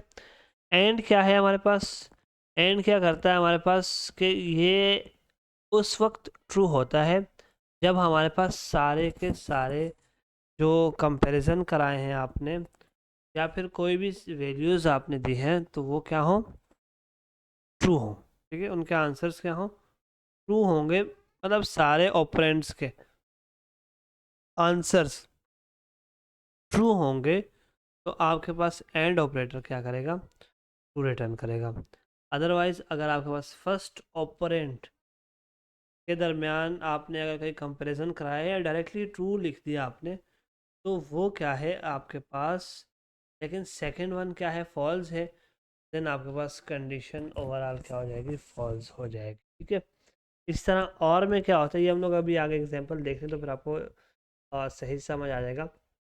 अब 5 इज़ ग्रेटर देन 3, तो ये बात तो सही है, तो यहीं पर ट्रू वैल्यू रिटर्न हो जाएगी। क्या हो जाएगी, ट्रू वैल्यू रिटर्न हो जाएगी। अदरवाइज अगर एंड के केस में देखें तो 5 इज़ ग्रेटर देन 3, यहाँ पर ट्रू तो आ गया, लेकिन ये आगे भी चेक करेगा। नेक्स्ट कंडीशन क्या है, 10 इज़ ग्रेटर देन 5, तो लिहाजा नेक्स्ट कंडीशन भी ट्रू है, तो देन ये रिटर्न करेगा ट्रू। अगर और का केस देखा जाए तो और में क्या होता है कि एक भी ट्रू वैल्यू मिल गई, वहाँ से आगे कंडीशंस को चेक ही नहीं करता, वहीं पे वैल्यू ट्रू रिटर्न करता है। अदरवाइज अगर सारे के सारे ही फॉल्स हो, सारी कंडीशन ही फॉल्स हो, तो देन ये क्या करेगा, फॉल्स रिटर्न करेगा। और नॉट क्या करता है, नॉट हमने देखा था कि बुलियन वैल्यू को रिवर्स कर देता है। तो सिंपल जो भी वैल्यू होगी मतलब 5 इज़ ग्रेटर देन 3, मतलब बुलियन में क्या आंसर आने वाला है, ट्रू आने वाला है, लेकिन हमने साथ में नॉट लगाया तो लिहाजा आंसर क्या आएगा, फॉल्स आएगा। ठीक है, ये था आपके पास लॉजिकल ऑपरेटर्स का। और एग्जांपल दी हुई है, एक्स की वैल्यू ट्रू है, वाई की वैल्यू फॉल्स है, एक्स एंड वाई, तो लिहाजा मैंने कहा था एक भी वैल्यू फॉल्स हुई एंड वाले केस में तो वो आंसर फॉल्स ही आना है। और वाले केस में अगर एक भी ट्रू है तो ट्रू आंसर आने वाला है। और नॉट के केस में जो भी वैल्यू है मतलब एक्स का नॉट है उसकी जगह फॉल्स आंसर हमारे पास। तो एग्जीक्यूट करके भी देख लेते हैं बस। इस तरह हमारे पास है असाइनमेंट ऑपरेटर। क्या है, असाइनमेंट ऑपरेटर। अब असाइनमेंट ऑपरेटर क्या करता है, हमारे पास के वैल्यूज़ को असाइन करता है। ठीक है, और कहीं कहीं पे असाइन करते करते उसी दौरान मतलब हमारे पास ऑपरेशन भी परफॉर्म हो रहे होते हैं। ठीक है, तो फर्स्ट तो हम लोग देखते हैं कि असाइन कैसे की जाती है। इक्वल टू का साइन सिंपल लगता है, मतलब ये है कि x इक्वल टू 5, तो ये 5 वैल्यू जो है वो हमने असाइन की। ठीक है, तो ये हमारे पास असाइनमेंट ऑपरेटर है। देन इसके अंदर मज़ीद ऑपरेटर्स ऐसे हैं जो क्या कर रहे होते हैं, साथ में वैल्यू असाइन भी कर रहे हैं और हाथ के हाथ ऑपरेशन भी परफॉर्म हो रहा है। ठीक है, तो वो क्या है हमारे पास, सिंपल प्लस और इक्वल टू लिखा। अब प्लस और इक्वल टू का मतलब क्या होता है पता है, एक्स प्लस इक्वल टू 3, मतलब एक्स के अंदर जो पहले से वैल्यू है उसके अंदर 3 को ऐड भी करो। क्या करो, एक्स के अंदर जो पहले से वैल्यू मौजूद है उसके अंदर 3 को ऐड कर दो। अब इसका देखिए सिंटेक्स इस तरह से, एग्जाम्पल ये है, और अगर इसको इक्वलेंट करें, इसको अगर वैसे हम लोग समझना चाहें तो इसका मतलब ये है कि x इक्वल टू पहले से x जो वैल्यू है प्लस 3। ठीक है, अब x माइनस इक्वल टू 3 का मतलब क्या है कि जो पहले से x की वैल्यू है उसमें से माइनस कर दो 3 को। सेम सिनेरियो है मल्टीप्लिकेशन में, डिवीजन में और लोअर डिवीजन में। मतलब अगर x lower division equal to 3 लिखा हुआ है तो x is equal to x lower division 3। सही है, मतलब आपके पास जहाँ भी आप असाइनमेंट ऑपरेटर के साथ साथ ऑपरेशन परफॉर्म करना चाहेंगे तो आपने सिंपल क्या करना है, इक्वल टू के साइन से पहले पहले आपने जो भी ऑपरेशन परफॉर्म करना है उसका ऑपरेटर लगा लेना है। और आगे आपने दो ऑपरेंड्स क्या करने हैं, यहाँ पर क्या था, सिंपल एक ही ऑपरेंड देना है, क्योंकि पहले क्या था हम लोगों ने देखा था कि दो ऑपरेंड्स की ज़रूरत थी हमारे पास। किस केस में, कि जब हम लोग क्या कर रहे थे, सिंपल अर्थमेटिक ऑपरेशन परफॉर्म कर रहे थे। ठीक है, और हमारे पास यहाँ पर क्या हो रहा है, हमारे पास असाइनमेंट ऑपरेटर में ऑपरेंड्स दो ही हैं, काम दो के साथ ही हो रहा है। ठीक है, लेकिन दो उस केस में बन रहे कि पहले से भी वही ऑपरेटर मौजूद, सॉरी वही वेरिएबल या वही वैल्यू मौजूद है हमारे पास, उसको ला के हम लोग और उसको यूज़ करेंगे उसके साथ, मतलब उसके अंदर ही आप कोई और वैल्यू ऐड करना चाहते हैं या कोई और वैल्यू सब्ट्रैक्ट करना चाहते हैं या कोई और वैल्यू मतलब मल्टीप्लिकेशन उसके साथ करना चाह रहे हैं, तो सिंपल यहाँ पे भी ऑपरेंड्स दो ही होंगे, क्योंकि बाइनरी ऑपरेटर है तो ऑपरेंड्स क्या होने वाले, दो ही होने वाले हैं, ठीक है। लेकिन उनका सिनेरियो इस तरह से बन रहा है कि आपके पास फर्स्ट जो आप वैल्यू दे रहे हैं वो ही असाइन हो रही है, और उसके अंदर जो सेकेंड वैल्यू है वो क्या हो जाएगी, ऑपरेशन भी परफॉर्म कर लेगी और वो एड अप भी हो जाएगी, ठीक है। अब हमारे पास सिंपल क्या है, उसकी एग्जांपल्स है कि x इज इक्वल टू 5 है, और यहाँ पर क्या हुआ, सिंपल x पे ले प्रिंट करा दिया, तो उससे क्या हुआ, वैल्यू आउटपुट क्या आएगी, 5 आएगी। Then x plus equal to 3, तो इसका मतलब क्या हुआ कि x की वैल्यू 5 थी, 5 के साथ 3 को ऐड कर दो तो क्या आंसर आने वाला, 3 को जमा करेंगे प्लस करेंगे तो क्या आंसर आने वाला है, 8 आने वाला है, ठीक है। तो एडिशन ऑफ असाइनमेंट, तो इसके आंसर क्या आएगा, आउटपुट 8 आएगा। और इस तरह से मज़ीद भी एग्जांपल्स हैं आपके पास, तो आप इनको रीड आउट कर सकते हैं, लेकिन ये है कि सिंपल चीज़ें हैं ये, तो इनको एक एक नज़र आप जो है ना सबको देख लीजिएगा, और यहीं पर कुछ मॉडिफिकेशन, कुछ नंबर्स आगे पीछे चेंज करके तो साथ के साथ आप क्या कर सकते हैं, यहाँ पर इसकी प्रैक्टिस कर सकते हैं, ठीक है। इस तरह हमारे पास why use short and operator, short and operators जो है हम लोग मतलब इनको इन शॉर्ट फॉर्म में क्यों यूज़ करते हैं, तो इससे क्या होता है, रीडेबिलिटी में फ़र्क पड़ता है कि make the code more concise and easier to read, मतलब कोड को हमारे कंसाइज करता है, ठीक है, और रीडेबिलिटी में बड़ा फ़र्क पड़ता है इस चीज़ से। एफिशिएंसी मतलब reduce the need to repeat the variable name, मतलब बार बार आपको वेरिएबल का नाम रिपीट करने की ज़रूरत नहीं पड़ती, और आपके पास आसानी से जो है ना जल्दी से हो जाता है आपका काम। और कॉमन प्रैक्टिसेस मतलब widely use in Python and other programming languages, तो दूसरी लैंग्वेजेस के अंदर भी और पाइथन के अंदर भी बहुत ज़्यादा ये चीज़ें यूज़ होने वाली होती। अब इस तरह क्या है, एक और ऑपरेटर है हमारे पास, वलरस ऑपरेटर। वलरस ऑपरेटर क्या काम करता है हमारे पास, ये इंट्रोड्यूस हुआ है 3.8, पाइथन के 3.8 जो वर्जन आया है उसमें इंट्रोड्यूस हुआ है। तो ये क्या करता है कि it allows assignment and evaluation in a single expression, मतलब ये क्या कर रहा होता है कि आपके पास असाइन भी कर रहा होता है वैल्यू को, और उसका जो है ना एवेल्युएशन, मतलब आप उसके जो है ना आंसर्स, मतलब उसके ऊपर कोई ना कोई एक्शन भी परफॉर्म भी कर रहे होते हैं, ठीक है। वैल्यू क्या कर रहा होता है, असाइन भी कर रहा है, और उसके साथ साथ कोई ऑपरेशन भी परफॉर्म हो रहा है। मतलब ये है कि हमारे पास देखें, ये यूज़ कहाँ होता है, पहले हम लोग ये देख रहे थे लूप्स में यूज़ होता है और कंडीशंस में यूज़ होता है, तो लिहाजा आपको इन चीज़ों के बारे में सोचने की ज़रूरत नहीं है। हम लोग आगे वाले सेशंस में इनको डिटेल में कवर करेंगे कि लूप्स होते क्या हैं, कंडीशनल स्टेटमेंट्स क्या होती हैं, तो ये हम लोग नेक्स्ट आने वाले सेशंस में कवर करने वाले हैं।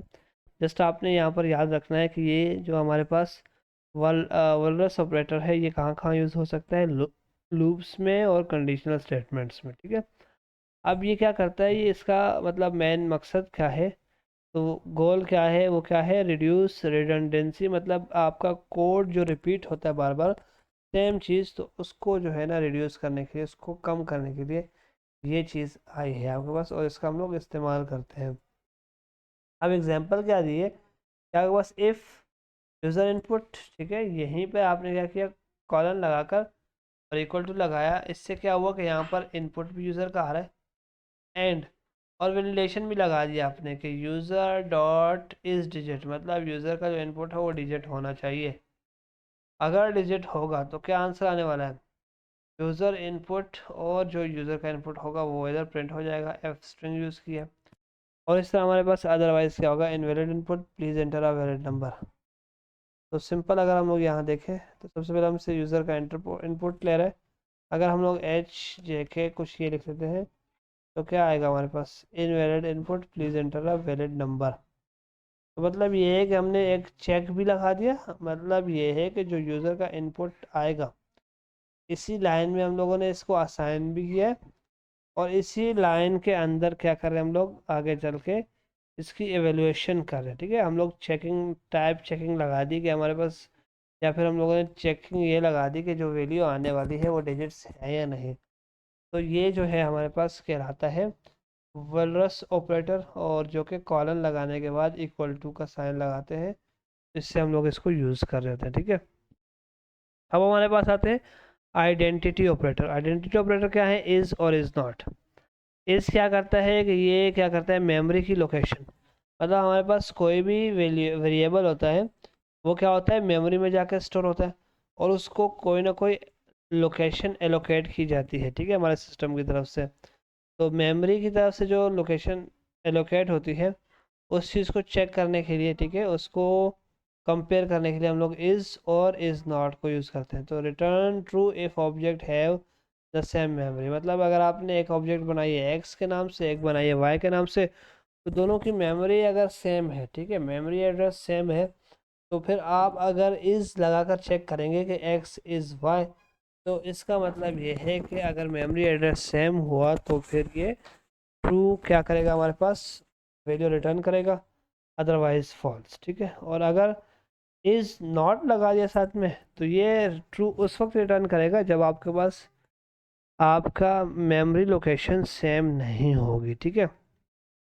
अब हमने चेक किस तरह से किया, ए लिस्ट बनाई आपके पास और इसकी वैल्यू क्या है 1 2 3।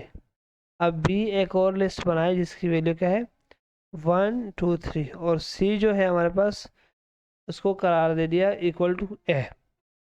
अब इनको चेक किया किस तरह से कि ए इज सी, क्या है, ए क्या है, सी है, तो ए इज सी। इससे क्या था कि ये चेक करेगा ए के अंदर जो वैल्यू है और सी के अंदर जो वैल्यू है वो सेम मेमोरी लोकेशन में है। तो जब ए लिखी है हमने और सी को ए ही कहा है, तो लिहाजा इसका आंसर ट्रू आएगा। इस तरह ए इज़ बी। अब जब भी कोई भी वैल्यू आती है स्टोर होने के लिए मेमोरी में, तो उसको अलग अलग क्या होती है, स्पेसिफिक जो है वैल्यू हमारे पास उसको मेमोरी में जो है ना लोकेशन मिलती है, और उसी लोकेशन के हिसाब से हमारे पास देखते हैं उसको जो है ना, ये ऑपरेटर जो है वो कंपेयर करते हैं, और कंपेयर करने में अगर वो दोनों क्या हुए, हमारे पास मेमोरी लोकेशन सेम हुई तो ट्रू, और अदरवाइज नहीं हुई तो फिर हमारे पास फॉल्स वैल्यू रिटर्न होती है, ठीक है। अब इस तरह हमारे पास क्या है कि सेकंड में देखें ए इज़ बी, तो ए के लिए जो है हमने जो वैल्यू दी थी वो लिस्ट है और उसके अंदर क्या है 1 2 3 तीनों नंबर सेम है, लेकिन जो बी वैल्यू है वो भी लिस्ट है हमारे पास, और बी के वेरिएबल के अंदर भी हमारे पास 1 2 3 सेम जो है ना डेटा स्टोर करा है, लेकिन इनको मेमोरी लोकेशन अलग अलग मिली, ठीक है। तो हर वेरिएबल की मेमोरी लोकेशन अलग अलग होती है, लिहाजा आपके पास जो है ना ये रिटर्न क्या करेगा, फॉल्स करेगा, क्योंकि हमारे पास ए और बी एक जैसे नहीं है, ठीक है। इसी तरह हमारे पास मज़ीद भी चीज़ें हैं, और अगर मेमोरी लोकेशन चेक करनी है आपने तो उसके लिए आईडी का बिल्ट इन फंक्शन है, ठीक है। आईडी और वेरिएबल का नाम लिखें तो ये आपके पास उसकी मेमोरी लोकेशन प्रिंट करा के दे देगा, यहाँ पर इस तरह से आपके पास मेमोरी लोकेशन, और ये यूनिक होती है हर वेरिएबल की, अपनी होती है। इसी तरह हमारे पास नेक्स्ट क्या है, मेंबरशिप ऑपरेटर। मेंबरशिप ऑपरेटर क्या है कि use to check if the value is in a sequence, या फिर लिस्ट, टपल, सेट या डिक्शनरी। अब सीक्वेंस डेटा टाइप्स हमने पढ़ी थी कल, और यही उनके आगे एग्जांपल है कि लिस्ट होती है, टपल, सेट, डिक्शनरी। तो मतलब इनमें चेक करते हैं कि क्या कोई भी वैल्यू इसके अंदर मौजूद है या नहीं। लिहाजा ऑपरेटर कौन सा है, इन है और नॉट इन। इन सिंपल यही होगा कि हमारे पास अगर वो वैल्यू मौजूद है तो रिटर्न क्या करेगा, ट्रू, नहीं है तो फॉल्स। अदरवाइज नॉट इन में क्या होगा कि अगर वो वेरिएबल वो वैल्यू मौजूद नहीं है तो ट्रू करेगा, और अदरवाइज क्या करेगा, फॉल्स रिटर्न करेगा। तो उसकी सिंपल एग्जांपल, एक इन्होंने लिस्ट बनाई माई लिस्ट के नाम से 1 2 3 4 5, और उसको क्या किया, माई लिस्ट सिंपल पहले लिस्ट प्रिंट कराई, फिर लिखा 3 इन माई लिस्ट, तो 3 हमारी लिस्ट में मौजूद है, लिहाजा क्या आना चाहिए, ट्रू आना चाहिए। और अगर 10 is not in my list, तो फिर भी ट्रू आएगा क्योंकि 10 जो है हमारी लिस्ट में मौजूद नहीं है। अगर होता तो फिर क्या आता हमारे पास आने वाला था फॉल्स। हम लोग डाल के चेक भी कर लेते हैं, देखते हैं 10 की वैल्यू यहाँ पर, उन्होंने 10 लिखा, 10 कर चेक करते हैं, हमारे पास दोनों जो है ना, फर्स्ट वाला ट्रू आना चाहिए, सेकंड वाला क्या आना चाहिए, फॉल्स, ठीक है। चेक करते हैं हमारा आउटपुट कहाँ है, ये लिस्ट प्रिंट कराई थी और फर्स्ट ट्रू आया, 10 नॉट इन माई लिस्ट, 10 मेरे लिस्ट में डाल था तो क्या होता, फॉल्स आना था हमने कहा, और अगर नहीं होगा तो फिर क्या आएगा, ट्रू आएगा। तो हमने कहा नॉट लगाया हुआ है, नॉट का मतलब यही है कि वो चीज़ हमारे पास नहीं मौजूद, ठीक है। तो 10 is not in my list, तो पहले नहीं था तो ट्रू आ रहा था, और अगर अभी है डाल दिया तो लिहाजा फॉल्स रिटर्न करेगा, ठीक है हमारे पास। अब ये थे हमारे पास ऑपरेटर्स, ओवरऑल जितने भी पाइथन के अंदर हमारे पास मौजूद हैं सारे हम लोगों ने कवर किए, ठीक है। हमारे पास कौन कौन से हम लोगों ने कवर किए, फर्स्ट हम लोगों ने देखे ऑपरेटर्स, उसमें दो तरीके के ऑपरेटर्स होते हैं, एक होता है यूनरी ऑपरेटर्स, एक होता है बाइनरी ऑपरेटर्स। हम लोगों ने ये दो किस हिसाब से बनाए, ऑपरेंड्स के हिसाब से, मतलब जितने ऑपरेंड्स के ऊपर ये एक्ट करते हैं, फंक्शन परफॉर्म करते हैं या ऑपरेशन परफॉर्म करते हैं, तो उसके हिसाब से हमने दो डिफरेंट कैटेगरीज बनाई। यूनरी ऑपरेटर्स में हमने कहा कि एक ही ऑपरेंड की ज़रूरत होती है, एक ही ऑपरेंड के ऊपर वर्क कर रहे होते हैं ऑपरेटर्स, तो वो क्या कहते हैं, यूनरी ऑपरेटर्स। उसमें हम लोगों ने नेगेटिव साइन देखी, उसमें हम लोगों ने साथ में बिटवाइज नॉट देखा और लॉजिकल नॉट देखा, ठीक है। उसके बाद हमारे पास हम लोग चले बाइनरी ऑपरेटर्स पे। तो बाइनरी में हम लोगों ने देखा कि डिफरेंट मजीद टाइप्स हैं, जिसमें अर्थमेटिक ऑपरेटर्स आते हैं। कौन कौन से आते हैं, अर्थमेटिक ऑपरेटर्स आते हैं। देन हमारे पास कौन कौन से, उसके अलावा लॉजिकल ऑपरेटर्स आते हैं। उसके अलावा हमारे पास कौन सा आते हैं, कंपेरिजन ऑपरेटर्स आते हैं, जिनको रिलेशनल ऑपरेटर्स भी कहते हैं। और देन हमारे पास क्या है, असाइनमेंट ऑपरेटर्स होते हैं, ठीक है। तो ये सारे के सारे आज ऑपरेटर्स हमने कवर कर लिए अल्हम्दुलिल्लाह। देन हम लोग चलते हैं नेक्स्ट अपना टॉपिक कीवर्ड्स का। मतलब पाइथन के पास कुछ स्पेसिफिक कीवर्ड्स हैं, रिजर्व कीवर्ड्स भी हम उन्हें कहते हैं, कि keywords in Python are reserve words, मतलब ये रिजर्व वर्ड्स होते हैं। ये क्या होते हैं, कीवर्ड्स क्या होते हैं, रिजर्व वर्ड्स होते हैं। अब इनके स्पेशल मीनिंग होते हैं और ये सर्व करते हैं, मतलब पाइथन के अंदर ये कुछ इनका स्पेसिफिक पर्पस होता है। तो लैंग्वेज का कुछ सिंटेक्स होता है और उस सिंटेक्स के हिसाब से ये क्या करते हैं, सर्व करते हैं। तो Python keywords can not be used as a names of variable, मतलब फिर ये जो अगर सर्व करते तो इसका मकसद क्या है इनको कीवर्ड कहने का, या रिजर्व वर्ड्स क्यों का मतलब इनको बनाया गया है। तो ये फिर हमारे पास किसी फंक्शन का नाम नहीं हो सकते, ना किसी वेरिएबल का नाम हो सकते हैं, और ना किसी क्लास का, ठीक है। या फिर कोई भी आइडेंटिफायर होता है हमारे पास पाइथन के अंदर, तो उसका नाम नहीं हो सकते। तो ये कीवर्ड्स, और ये याद रखिएगा, इनको अगर ओवरऑल चेक करना है तो उसके लिए आपने एक बिल्ट इन मॉड्यूल इंपोर्ट करा देना है। उसका नाम क्या है, कीवर्ड। क्या नाम है, कीवर्ड नाम है, इंपोर्ट करा दिया। और आपने सिंपल कीवर्ड डॉट के डब्ल्यू लिस्ट, के डब्ल्यू लिस्ट मतलब कीवर्ड्स की लिस्ट दे दो। तो इससे हमारे पास जो वैल्यू प्रिंट होकर आ रही है वो एक लिस्ट ऑफ क्या है, कीवर्ड्स है, ठीक है। मतलब false, none, true, and, as, assert, sync, await, break, तो ये सारे कीवर्ड्स हैं पाइथन के। इसके लिए हमने क्या रूल पढ़ा, कि जितने भी कीवर्ड्स हैं इनको हम लोग ना ही किसी फंक्शन का नाम रख सकते हैं, ठीक है, name of variable, function, class, मतलब ये नहीं, ये तीनों चीज़ों के नाम या फिर इनके अलावा कोई भी आइडेंटिफायर है और एनी अदर आइडेंटिफायर, तो मतलब इन सब चीज़ों के नाम में कभी भी पाइथन के रिजर्व कीवर्ड्स को यूज़ नहीं करना, ठीक है। अब रिजर्व कीवर्ड्स मैंने बताया तादाद उनकी कितनी है, 3.5, ठीक है। और पाइथन का जो वर्जन है 3.10, उससे नीचे वालों में ये है। अदरवाइज़ 3.10 में हमारे पास गालिबन दो कीवर्ड्स ऐड हुए हैं, मैच और केस का। तो ये अगर आप लोगों ने पाइथन सॉरी टाइपस्क्रिप्ट वगैरह या उस तरह की अलग दूसरी लैंग्वेज कंपाइल्ड वाली पढ़ी है, उसमें स्विच केसेस पढ़े थे हम लोगों ने। और सेम एज इट इज़ इस हमारे पास पाइथन के अंदर मैच केसेस का भी एक टॉपिक है। और ये मैच और केस, ये दो ऐसे कीवर्ड हैं जो बाद में ऐड हुए न्यू वर्जन में। अब हमारे पास जो यहाँ पर कोलैब में यूज़ हो रहा है वर्जन, तो उसके अंदर हमारे पास कितनी लिस्ट आ रही है, अगर ये हम लोग चेक करना चाहें तो सिंपल कैसे चेक करेंगे, इसके लिए हम लोग चेक कैसे करेंगे, तो सिंपल जो हम लोगों ने प्रिंट कराया ना, कीवर्ड डॉट कीवर्ड लिस्ट। अब इसको एक मतलब हम लोग और टाइप कर लेते हैं सेम एज इट इज़, और इसके साथ लेंथ का एक बिल्ट इन मेथड LEN,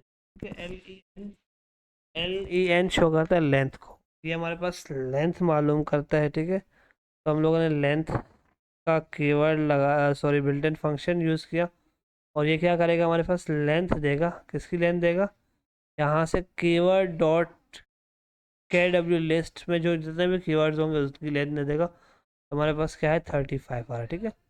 अब कोलैब में हमारे पास जो भी वेरिएंट यूज़ हो रहा है पाइथन का, तो वो क्या है, 3.10 से कम का है, तो लिहाजा उसमें हमारे पास 35 आ रहे हैं। अदरवाइज़ आप आप अगर आपने एनवायरनमेंट सेटअप किया अपने VS कोड में, वहाँ कोडिंग कर रहे हैं, तो वहाँ पर आप अगर इस तरह से इंपोर्ट कीवर्ड करके और प्रिंट की स्टेटमेंट में ये वाली लाइन लिखेंगे, तो आपके पास यहाँ पर 37 आने वाला है।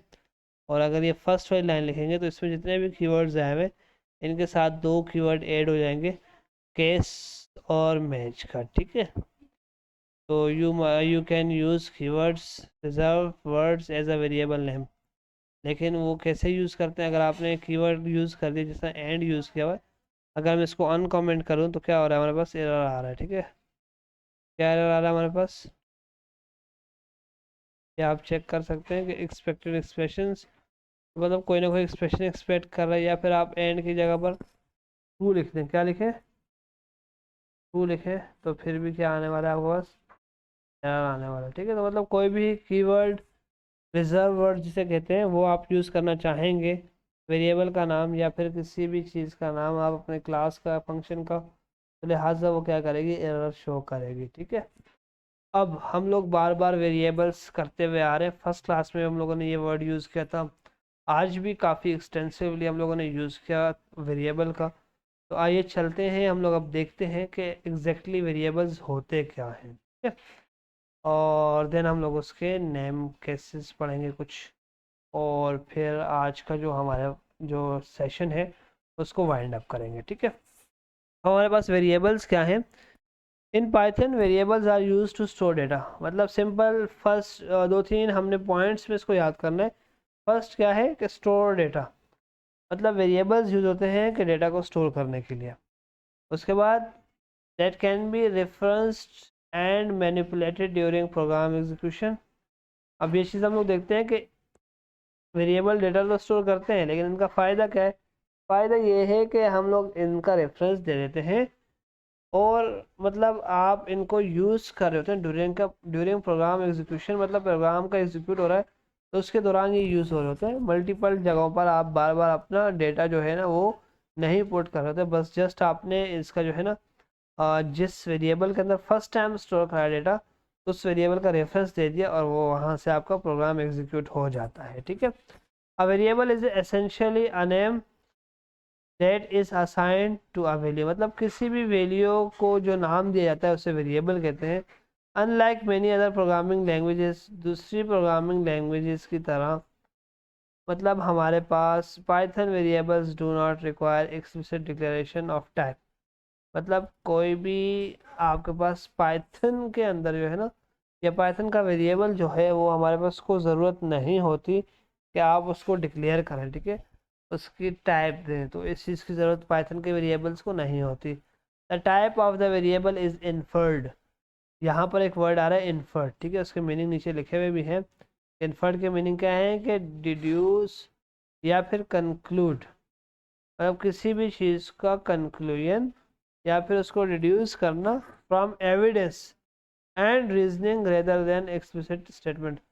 मतलब आपने किसी भी चीज़ के साथ कोई स्टेटमेंट लिखी हुई है, उस स्टेटमेंट को नहीं देखना, बल्कि उसके उसके अंदर जो वैल्यू है उससे एविडेंस, उसका सबूत देखना है कि हाँ भाई इसके अंदर क्या वैल्यू है। क्या स्टेटमेंट लिखी हुई वो नहीं देखेंगे। मतलब आप क्या कर रहे हैं, आपने लिखा है जिस तरह से, सिंपल अगर मैं यहाँ पर एक वेरिएबल लिख लेता हूँ ए के नाम से, और हमने टाइप हिंटिंग पढ़ा था, तो मैं लिख लेता हूँ ये क्या है, इंटीजर है, ये क्या है, इंटीजर है। और लिहाजा हम लोग क्या करते हैं, इसको एक वैल्यू देते हैं, और वैल्यू देते हैं 12.5 की, ठीक है। अब हमने क्या लिखा हुआ है, एक्सप्लिसिटली का मतलब ये है कि हार्ड कोडेड आप कुछ लिखें, आप इन्फोर्स करें। तो एक्सप्लिसिटली मतलब हमने एक स्टेटमेंट लिखी इंट, मतलब ये जो ए वेरिएबल है अब ये ए वेरिएबल है, हमारा ए वेरिएबल का नाम है, उसके अंदर हमने एक्सप्लिसिटली इंट को क्या किया, कोशिश की कि इंटीजर हम लोग कहें कि ये क्या है, कि इंटीजर है, हमने एक्सप्लिसिटली इन्फोर्स किया। लेकिन पाइथन में ये नहीं होता कि ये आपने इंट कहा तो ये इंटीजर ही होना चाहिए, लेकिन हमने वैल्यू क्या दी, 12.5 थी। तो पाइथन जो है ना वो असाइन करेगा इसको, जो टाइप असाइन करेगा वो क्या करेगा, फ्लोट करेगा, क्योंकि हमारे पास डेसिमल नंबर आ रहा है। हम लोग प्रिंट करा के चेक भी करते हैं, प्रिंट, और क्या प्रिंट कराते हैं हम लोग, टाइप प्रिंट कराते हैं। किसकी टाइप प्रिंट कराने वाले हैं, वेरिएबल ए की, ठीक है। तो क्या होगा हमारे पास आंसर, क्या होना चाहिए आंसर, फ्लोट। ऑब्वियसली फ्लोट होना चाहिए, क्योंकि हमारे पास हमने स्टेटमेंट तो एंड की दे दी है, लेकिन हमारे पास पाइथन इस चीज़ को इन्फोर्स नहीं करता, वो अपने हिसाब से डिटरमाइन कर लेता है वैल्यू जो स्टोर हुई हुई है, ठीक है। तो क्या आने वाला है हमारे पास आंसर, फ्लोट आने वाला है, क्योंकि हमारे पास वैल्यू जो असाइन हुई है फ्लोट वैल्यू, ठीक है। तो लिहाजा वो क्या करता है, वेरिएबल जो है ना वो इन्फर्ड करता है बेस्ड ऑन वैल्यू असाइन, जो आपने वैल्यू असाइन की उस हिसाब से वो इन्फर करता है, ठीक है। अब हमारे पास वेरिएबल क्या होते हैं, act as a place holder for data, मतलब किसी भी डेटा के प्लेस होल्डर है, मतलब आप उनका जो भी नाम जाहिर करते हैं। और फिर हम लोग आगे देखते हैं कि नाम किस तरह का होना चाहिए वेरिएबल्स का। They allow us to store and reuse values in our program, अपने प्रोग्राम के अंदर हमें ये इजाज़त देते हैं कि हम लोग उन वैल्यूज़ को रीयूज कर सकते हैं, ठीक है, और वैल्यू को मतलब किसी भी डेटा को स्टोर भी करा सकते हैं, ठीक है। अब हमारे पास आती है अगली चीज़, नेमिंग के रूल्स होते हैं कुछ वेरिएबल्स के, और उसमें हमारे पास 3-4 चीज़ों का हम लोगों ने मद्देनज़र रखते हुए किसी भी वेरिएबल का नाम लिखना होता है। फर्स्ट एक चीज़ तो याद रखिएगा, हमेशा वेरिएबल का नाम कोशिश कीजिएगा डिस्क्रिप्टिव रखें। डिस्क्रिप्टिव से मुराद ये है कि आप जो भी डेटा स्टोर करना चाहते हैं, आपका वेरिएबल का नाम उस डेटा को क्या कर रहा हो, कह सकते हैं कि आप उस वेरिएबल के नाम से ही आपको पता चल रहा हो कि इस वेरिएबल के अंदर किस टाइप का डेटा होने वाला है, ठीक है। तो लिहाजा कोशिश करें हमेशा प्रोग्राम लिखते हुए वेरिएबल के नाम का जो है ना बड़ा इसको सोच समझ के रखें, क्योंकि अगला बंदा जो आपका कोड पढ़ने आएगा अगेन, या फिर आप खुद ही अगर कुछ अरसे बाद कोड पढ़ेंगे, तो आपको ही क्या होगी, उसमें आसानी होगी, और आपको इजीली समझ आ रहा होगा कि यहाँ पर कौन सा एक्शन, कौन सा टास्क परफॉर्म हो रहा है, ठीक है। तो वेरिएबल का नाम बहुत इंपॉर्टेंट चीज़ है, कि जब भी आप वेरिएबल का नाम रखें तो उसको डिस्क्रिप्टिव होना चाहिए, और हमेशा डेटा के हिसाब से जो भी वैल्यू आप स्टोर कराना चाहते हैं उसके हिसाब से वो होना चाहिए, ठीक है। अब उससे कुछ कन्वेंशंस भी हैं, उनमें क्या है, फर्स्ट के वेरिएबल का नाम क्या होगा, सिर्फ और सिर्फ लेटर्स और डिजिट्स होंगे, और सिर्फ अंडरस्कोर होगी, उसके अलावा कोई भी स्पेशल करेक्टर वगैरह आप इसमें नहीं लिख सकते। देन वेरिएबल का नाम जो है ना डिजिट से स्टार्ट नहीं होगा, डिजिट होंगे सही, लेकिन स्टार्टिंग जो है ना वो आप किसी ना किसी करेक्टर से ही करेंगे, ठीक है। अब उसके बाद वेरिएबल नेम के केस सेंसिटिव है, ठीक है। केस सेंसिटिव क्या है, कि आपने अगर एक वेरिएबल नाम रखा है माय वार, माय और वार, वार में वी डब क्या रखा है, कैपिटल रखा है, और अगर आप इसको एक्सेस करना चाह रहे हैं, उसको प्रिंट कराना चाहते हैं, माय वार और वी को स्मॉल रखें, तो आपका क्या है, दोनों ये क्या है, अलग अलग हैं, दोनों अलग अलग हैं, दोनों डिफरेंट वेरिएबल्स हैं। तो ये याद रखिएगा कि वेरिएबल का नाम क्या होता है, केस सेंसिटिव होता है। और अवॉइड यूजिंग पाइथन कीवर्ड्स, तो ये भी अभी हमने बात की कि पाइथन का कीवर्ड अगर आप लिख के देखेंगे भी ना, तो लिहाजा अगर हम लोग इधर ट्राई कर भी लेते हैं, सिंपल अगर हम लोग यहाँ पर जाएँ, मैं यहाँ पर सिंपल ये वेरिएबल का नाम नेम लिखा हुआ है ना, इसकी जगह पर मैं सिंपल क्या करता हूँ, इसको चेंज कर लेता हूँ, और चले मैं कोई एक कोड सेल लिखता हूँ, उसमें चलते हैं ना ये। अब अगर मैं इस पर चलूँ तो मैं क्या करूँ, मैं यहाँ पर एंड लिख लूँ, एंड क्या रिजर्व कीवर्ड हमने कहा, तो 23 में लिखता हूँ, तो एंड कुछ भी, मतलब हमारे पास ये क्या है, एक रिजर्व कीवर्ड है, लिहाजा रिजर्व वर्ड जो होता है वो हमारे पास, ये हमारा पाइथन का कीवर्ड्स होते हैं, और ये कीवर्ड क्या होते हैं, इनके थ्रू हम लोग किसी भी वेरिएबल का नाम नहीं रख सकते, ठीक है। तो लिहाजा वेरिएबल्स का नाम रखते हुए 3-4 बातों का ख्याल रखना है। उनमें फर्स्ट क्या आती है हमारे पास, वेरिएबल का क्या होना चाहिए, नाम के अंदर डिजिट्स, लेटर्स और अंडरस्कोर, ये 3 चीज़ें होंगी। डिजिट से स्टार्ट नहीं कर सकते, केस सेंसिटिव होता है, और पाइथन का कीवर्ड नहीं बल्कि नाम के तौर पे, ठीक है। तो ये चीज़ें आ गई, इन्होंने टू से स्टार्ट करके भी देखा, तो इससे क्या आएगा आपके पास, एरर आएगा। अगर आप हाइफन भी लगाएंगे तो इससे भी एरर आएगा।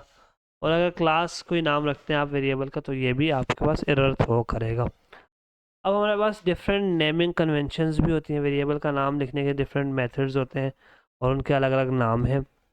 हमारे पास सबसे पहले है पास्कल केस। पास्कल केस क्या होता है, इसमें आपके पास हर वर्ड का फर्स्ट करेक्टर क्या होता है, कैपिटल होता है, ठीक है। हर वर्ड का फर्स्ट करेक्टर जो होता है वो क्या होता है, कैपिटल होता है। इस तरह कैमल केस, कैमल केस क्या होता है, जो स्टार्टिंग वर्ड होता है वो सारे का सारा हर करेक्टर स्मॉल में होता है। उसके बाद जो नए वर्ड्स आने वाले होते हैं उसका हर वर्ड का फर्स्ट करेक्टर क्या होता है, कैपिटल होता है, ठीक है। तो इनको इन्होंने एग्जैक्ट इम्प्लीमेंटेशन करके बताया हुई है। नाम रखा हुआ पास्कल केस, उसी में पास्कल और केस, देखिए दो वर्ड हैं, तो कोई क्या क्या है, स्पेस नहीं है, कोई हाइफन कोई अंडरस्कोर नहीं है, लेकिन फर्स्ट वर्ड जो है वो क्या है, कैपिटल है। कैमल में क्या है, फर्स्ट वर्ड सारा के सारा स्मॉल करेक्टर्स में होगा, उसके बाद जितने वर्ड्स आ रहे होंगे वो सारे के सारे उनका फर्स्ट लेटर कैपिटल करेक्टर होगा। तरह स्नैक केस है, स्नैक केस में क्या होता है, सारे के सारे करेक्टर्स क्या होते हैं, स्मॉल होते हैं, बस आपके पास क्या होता है, अंडरस्कोर उनको हर वर्ड को मिलाता है, ठीक है। अंडरस्कोर से आप क्या कर रहे होते हैं, हर वर्ड को मिला रहे होते हैं, ठीक है। इस तरह है किबाब केस। किबाब केस से क्या होता है, आपका जो भी नाम होता है वो हाइफन के थ्रू क्या होता है, हमारे पास हर वर्ड हाइफन के साथ क्या होता है, जुड़ा होता है। इस तरह फ्लैट केस, फ्लैट केस में क्या है, सिंपल, कोई भी जो है ना, ना ही स्पेस है ना ही कैपिटल, कोई लेटर आपने रखना है, बस सिंपल सिंपल आपने स्मॉल लेटर्स के अंदर ही सारे का सारा लिखना है। और अपर फ्लैट केस, अपर फ्लैट केस में सारे वर्ड्स आपके पास कैपिटल्स में होंगे, तो कोई जो है यहाँ पर आपके पास पढ़ना थोड़ा सा मुश्किल होता होगा। अब हम लोग आगे देखेंगे कि कहाँ कहाँ पर इनको हम लोग यूज़ कर सकते हैं, कौन सी नेमिंग कन्वेंशन कहाँ पर यूज़ करनी है हमने, ठीक है।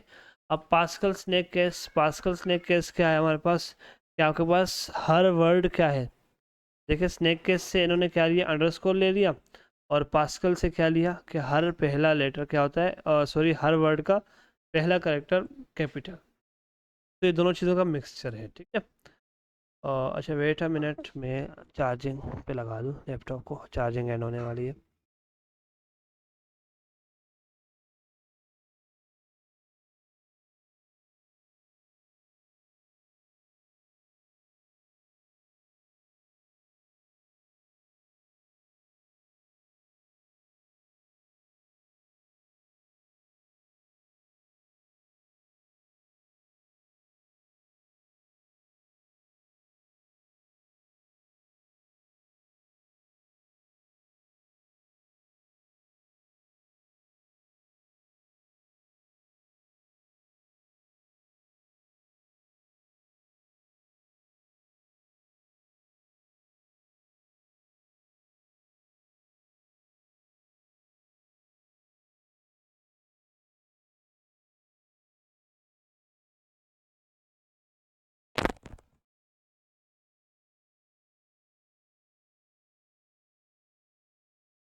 अच्छा हम लोग कंटिन्यू करते हैं, नेमिंग कन्वेंशन हम लोग देख रहे थे, और हम लोग चले थे, पहुँचे थे अपर फ्लैट केस तक, ठीक है। पास्कल स्नैक केस क्या था, कि स्नैक केस हम लोगों ने देखा कि अंडरस्कोर होती हैं, और अंडरस्कोर हर वर्ड के बाद लगाते हैं हम लोग, और सिंपल स्मॉल लेटर्स होते हैं। लेकिन यहाँ पर क्या है, पास्कल से क्या है, फर्स्ट करेक्टर हर वर्ड का कैपिटल, और अंडरस्कोर आपने हर वर्ड के बाद लगानी है। कैमल स्नैक केस, तो ये जस्ट आप लोग जो है ना, इनको इनके नाम याद रख सकते हैं। इनमें जो एक्सटेंसिवली यूज़ होते हैं, हमारे पास 2 से 3 केसेस यूज़ होते हैं, तो आगे हम लोग एग्जांपल के साथ देखेंगे कि कौन से कहाँ पर यूज़ करते हैं हम लोग। सिर्फ आपने जस्ट इनको याद रखना है, कहीं ना कहीं आपके पास इंटरव्यूज़ में, और इसके अलावा भी अगर आपको पास कहीं पूछे जाएँ, तो आपको कम अज़ कम उनका इल्म होना चाहिए कि कौन कौन से केसेस डिफरेंट उनके नाम हैं, तो आपको थोड़ा बहुत उसके बारे में इल्म हो। बाकी कैमल स्नैक केस तो सिंपल, स्नैक केस वाले अंडरस्कोर्स हैं, और बाकी कैमल वाला वही है कि फर्स्ट वर्ड स्मॉल में, बाकी हर वर्ड का first letter capital. Screaming snake case तो क्या है, सारे के सारे वर्ड्स कैपिटल हैं, बस आपने हर वर्ड के बाद अंडरस्कोर लगानी है। और ट्रेन केस तो फर्स्ट करेक्टर क्या है, कैपिटल है, और बीच में क्या लगाना है, हाइफन लगाना है। और देन कोबोल केस तो ये क्या है, हर वर्ड आपके पास कैपिटल है, हर वर्ड का हर करेक्टर भी क्या है, कैपिटल है, और बीच में हर वर्ड के दरमियान हाइफन लगा, ठीक है।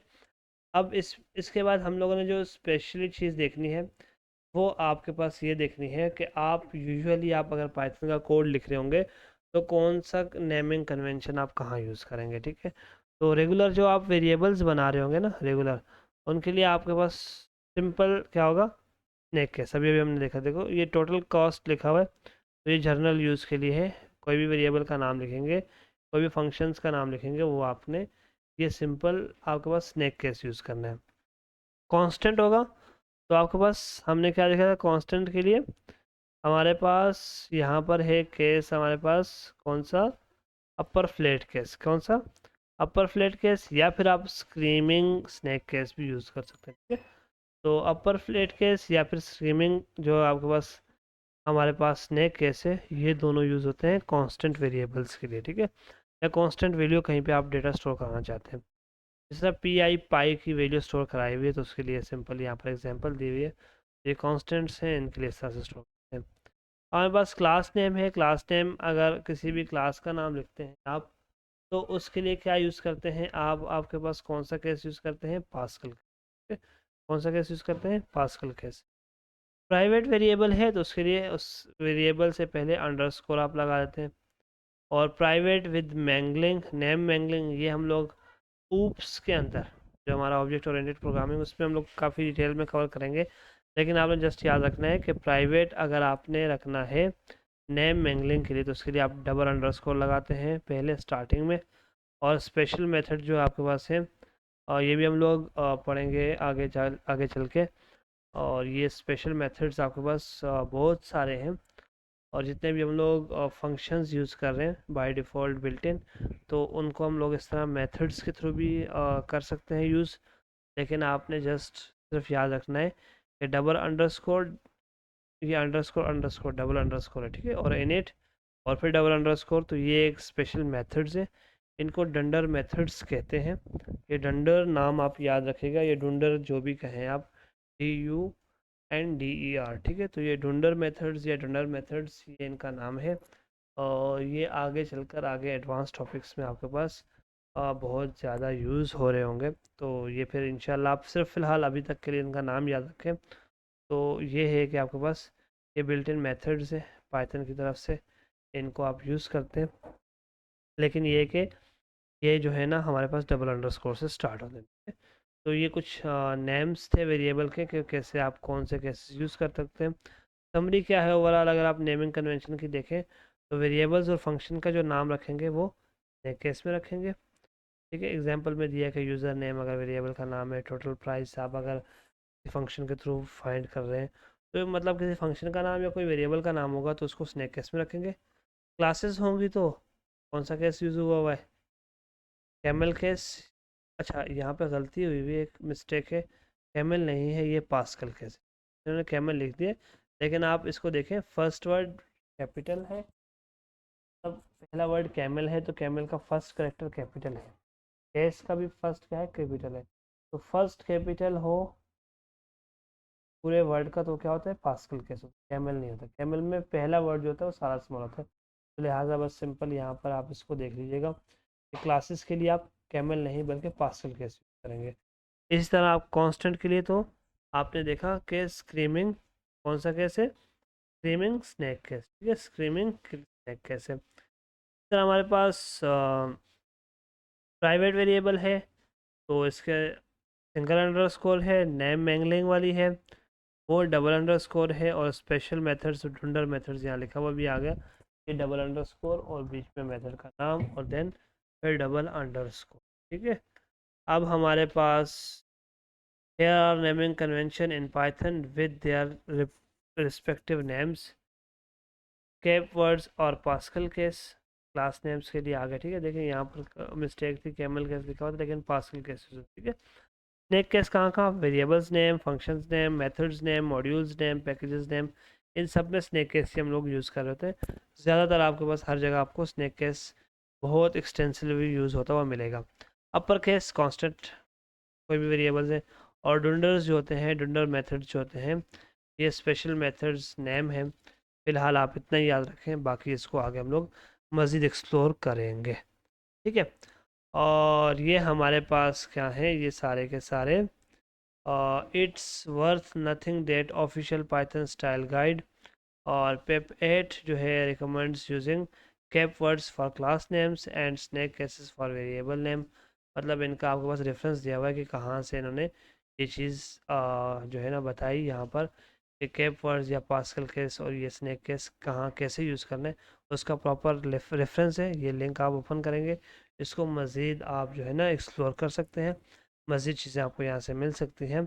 लेकिन फ़िलहाल अगर बिगेनर हैं तो आपको यहाँ तक ही बहुत है, और ये 3-4 केसेस के नाम आने चाहिए कि आप किस केस में वेरिएबल का नाम लिख रहे हैं और किस केस में क्लास का नाम लिखेंगे। कोई कांस्टेंट वैल्यू स्टोर कराएंगे तो उसको किस केस में लिखेंगे, और ये जो डबल अंडरस्कोर से कुछ मेथड्स बने हुए हैं, ये क्या है, डुंडर है। तो ये आप मज़ीद, आपने इसकी टेंशन नहीं लेनी कि ये क्या है, इनको हम लोग मज़ीद आगे के सेशंस में जब ऊप्स कवर करेंगे तब हम लोग मज़ीद इनको एक्सप्लोर करेंगे। ठीक है, अब असाइनिंग डिफरेंट वैल्यूज़, तो ये हमारे पास एक सिंपल सा टॉपिक है, और देन हम लोग एक और कीवर्ड देखेंगे, फिर इंशाल्लाह सेशन को एंड करते हैं। ठीक है, असाइनिंग डिफरेंट वैल्यूज़ क्या है कि आप किसी भी वेरिएबल के अंदर मल्टीपल वैल्यूज़ भी स्टोर कर सकते हैं। मतलब कैसे है कि आपके पास देखें एक्स वाई जेड, अब 3 नाम लिखे आपने, इक्वल टू क्या था, असाइनमेंट ऑपरेटर था, वो यूज़ किया, और 3 वैल्यू दी, क्या क्या दी, 1 कॉमा, दूसरी वैल्यू 2.5, थर्ड स्ट्रिंग। तो 3 अलग अलग हमने टाइप्स की वैल्यू दे दी, और ये हम लोगों ने 3 अलग अलग क्या कर दिए, वेरिएबल्स के अंदर स्टोर करा दी। तो मतलब आप पाइथन के अंदर क्या कर सकते हैं कि एक ही लाइन के अंदर, ठीक है, क्या कर सकते हैं, मल्टीपल वेरिएबल्स भी आप क्या करेंगे, बना सकते हैं। अगर आप प्रिंट कराना चाहें, आपने फ़िलहाल तो प्रिंट हमने एक्स वाई जेड तीनों को कर दिया, तभी हमारे पास 1 2.5 पाइथन तीनों प्रिंट होकर आ गए। अगर मैं सिर्फ एक्स और जेड को करूँ, ठीक है, एक्स और जेड, अब आप ये क्या करेगा, सेम पैटर्न फॉलो करेगा, एक्स की जगह 1 आएगा, वाई की जगह 2.5 आएगा, और जेड की जगह पाइथन आएगा। प्रिंट हमने क्या करा है, एक्स और जेड, तो एक्स की जगह क्या है, 1, और पाइथन दोनों प्रिंट होकर आने चाहिए, 1 और पाइथन प्रिंट होकर आ गए। ठीक है, तो मतलब इस तरह आप सेम क्या कर सकते हैं, वेरिएबल्स के अंदर आप एक ही लाइन में मल्टीपल वेरिएबल्स के अंदर वैल्यूज़ को स्टोर करा सकते हैं। लेकिन इसमें जो है ना एक चीज़ याद रखिएगा, जब आप टाइप हिंटिंग यूज़ कर रहे होंगे तो उस वक्त ये पॉसिबल नहीं है, उस वक्त ये एरर होगा। ठीक है, मतलब आपने एक्स और बताया कि ये इंट है, वाई क्या है, फ्लॉट है, जेड क्या है, स्ट्रिंग है। ठीक है, तो ये आपने बता दिया, और फिर आप इसको अगर प्रिंट कराना चाहेंगे तो ये क्या देगा आपके पास, यहाँ पर एरर बताएगा। ठीक है, तो लिहाजा मल्टीपल वेरिएबल्स आपने जब भी बनाने हैं तो सिंपल कोई उसके साथ टाइप हिंटिंग नहीं लगानी। अगर हाँ टाइप हिंटिंग यूज़ करना चाहते हैं तो उसका एक अलग मेथड है, वो हम लोग आगे के सेशंस में डिटेल में कवर करेंगे इंशाल्लाह। उसमें ये होता है कि आपने एक बिल्ट इन मॉड्यूल इंपोर्ट करना होता है, और उससे आपने एक हमने डेटा टाइप पढ़ी थी टपल, तो टपल्स का यूज़ करते हुए हम लोग इसको यूज़ कर सकते हैं। लेकिन फ़िलहाल आपने ये याद रखना है कि मल्टीपल वेरिएबल्स हम लोग पाइथन के अंदर क्रिएट कर सकते हैं, लेकिन एक चीज़ का याद ख्याल रखना है कि टाइप हिंटिंग फिर साथ में यूज़ नहीं कर सकेंगे। ठीक है, अब डिलीट अ वेरिएबल, किसी वेरिएबल को डिलीट कर सकते हैं। एक कीवर्ड है हमारे पास टेल का, ठीक है, उसके थ्रू क्या करना है, सिंपल एक वेरिएबल बनाया x इज इक्वल टू 10, उसको प्रिंट करा के चेक भी किया कि हाँ भाई x की वैल्यू 10 है ही। फिर देन उसको क्या किया, डिलीट x। अब डिलीट x से क्या हुआ कि वो वेरिएबल डिलीट हो गया। अब अगर उसके बाद डिलीट करने के बाद आपने डिलीट कर दिया, ये डिलीट हो गया मेमोरी से, देन आप प्रिंट करा रहे प्रिंट x, तो क्या होगा आपके पास, एरर आएगा। आपके पास एरर क्या आने वाला है कि आपके पास जो है ना name x is not defined, मतलब x जो है ना वो है ही नहीं, मौजूद ही नहीं है। तो एक्सप्लेनेशन इसकी क्या है कि delete x removes the variable x from memory, after deletion trying to access the variable x results the name error. ठीक है, मतलब उसका नाम मौजूद ही नहीं है मेमोरी के अंदर, तो इसलिए वो एक आपके पास नेम एरर जो है ना उन्होंने शो किया, और वो इसलिए शो किया क्योंकि आपने पहले क्रिएट किया और देन आपने डिलीट कर दिया। ठीक है, तो ये था आपके पास डिलीट का कीवर्ड कैसे यूज़ करते हैं। ठीक है, तो आज का सेशन यहीं तक रखेंगे हम लोग। और इसमें हम लोगों ने कितनी चीज़ें कवर की, एक हमने कवर किए ऑपरेटर्स, फिर हमने कवर किए कीवर्ड्स, कितने होते हैं 35 होते हैं, लेकिन मॉडर्न जो नए आपके पास वर्जन है उसमें 37 है। मैंने बताया दो कौन से ऐड हुए, मैच और केस। मैच केसेस एक नई चीज़ ऐड हुई है पाइथन के नए वर्जन्स में, और ये हम लोग आगे कवर भी करेंगे इंशाअल्लाह सेशंस में आने वाले। लेकिन फ़िलहाल आपने क्या याद रखना है कि कीवर्ड्स 37 है पाइथन के अंदर। ठीक है, अगर लेटेस्ट वर्जन है, अगर पुराना वर्जन आप यूज़ करेंगे तो उसमें अगर आप चेक करना चाहेंगे, और चेक करने का मेथड मैंने बताया, चेक करने का क्या मेथड है, कीवर्ड्स को सिंपल आपने चलना है। मैं आपको बता देता हूँ दोबारा से, ताकि आपको लिखा हुआ है और उसको साथ में आपको बताऊँगा तो ज़्यादा समझ आ जाएगा। मैं अगर ज़बानी बता रहा हूँगा तो आपको समझ नहीं आ रहा होगा। ये इंपोर्ट करना है कीवर्ड, ये एक बिल्ट इन मॉड्यूल है, इसको इंपोर्ट करना है और आपने सिंपल कीवर्ड डॉट के डब्ल्यू लिस्ट, ठीक है, इससे आपके पास कीवर्ड सारे आ जाएंगे, मतलब एक लिस्ट में आएंगे। अदरवाइज अगर उसकी लेंथ मालूम करनी है कितने कीवर्ड्स हैं, तो LEN ये इसकी लेंथ मालूम करके देगा, ये बिल्ट इन फंक्शन है। और इसके अंदर आपने कीवर्ड डॉट के डब्ल्यू लिस्ट रखना है, तो आपके पास आपके वर्जन के अकॉर्डिंग बता देगा। अगर आपका वर्जन 3.10 से कम है पाइथन का, तो आपके पास 35 आएगा, और आपके पास अगर 3.10 से ज़्यादा है वर्जन, तो ये आपके पास आएगा 37। ठीक है, तो कीवर्ड्स की लेंथ मालूम करना देखा, वेरिएबल्स क्या होते हैं, वेरिएबल्स की नेमिंग कन्वेंशंस हमने देखी, और देन हमने लास्ट में मल्टीपल वेरिएबल्स भी बना सकते हैं हम, और एक और कीवर्ड देखा डेल का। इस तरह साथ साथ हम लोग मज़ीद कीवर्ड्स को साथ साथ जिस तरह से आगे बढ़ते जाएंगे, तो मज़ीद जितने भी 35 के 35 कीवर्ड्स हैं, ये सारे यूज़ करते जाएंगे। इसमें मोस्टली हम लोगों ने अभी यूज़ कर लिए, जिसमें हम लोगों ने देखा, अगर आप देखें कीवर्ड्स में, तो मोस्टली से हमारी नो हाउ हो चुकी है। और किस तरह से हो चुकी है, देखिए फॉल्स हमने देखा है, बूलियन वैल्यू में नन डेटा टाइप देखी थी, ट्रू देखा था, एंड हमने लॉजिकल में देख लिया, ऑपरेटर्स में एज फिलहाल नहीं देखा, लेकिन इसको भी जल्द देखेंगे। Assert, async, await, break, break भी हम लोग मज़ीद अगले एक एक आध सेशन में पहुंच जाएंगे यहाँ तक। और ये जो है तीन चार, इनको हम लोग आगे के सेशंस में एडवांस टॉपिक्स में देखेंगे। क्लास भी एडवांस टॉपिक में आ जाएगा, कंटिन्यू भी आ जाएगा, डेफ भी आ जाएगा 2-3 सेशंस के बाद। इस तरह से मज़ीद जितने भी कीवर्ड्स हैं, ये हम लोग साथ साथ एक एक करके हर सेशन में 1-2-3 नए नए कीवर्ड्स हमारे यूज़ होते रहेंगे। ठीक है, तो ये चीज़ थी आज के लिए, और यहाँ तक आज के सेशन को रखेंगे। इंशाल्लाह फिर मज़ीद हम लोग नेक्स्ट सेशन में कंटिन्यू करेंगे पाइथन को। अगर किसी का क्वेश्चन है तो पूछ सकते हैं।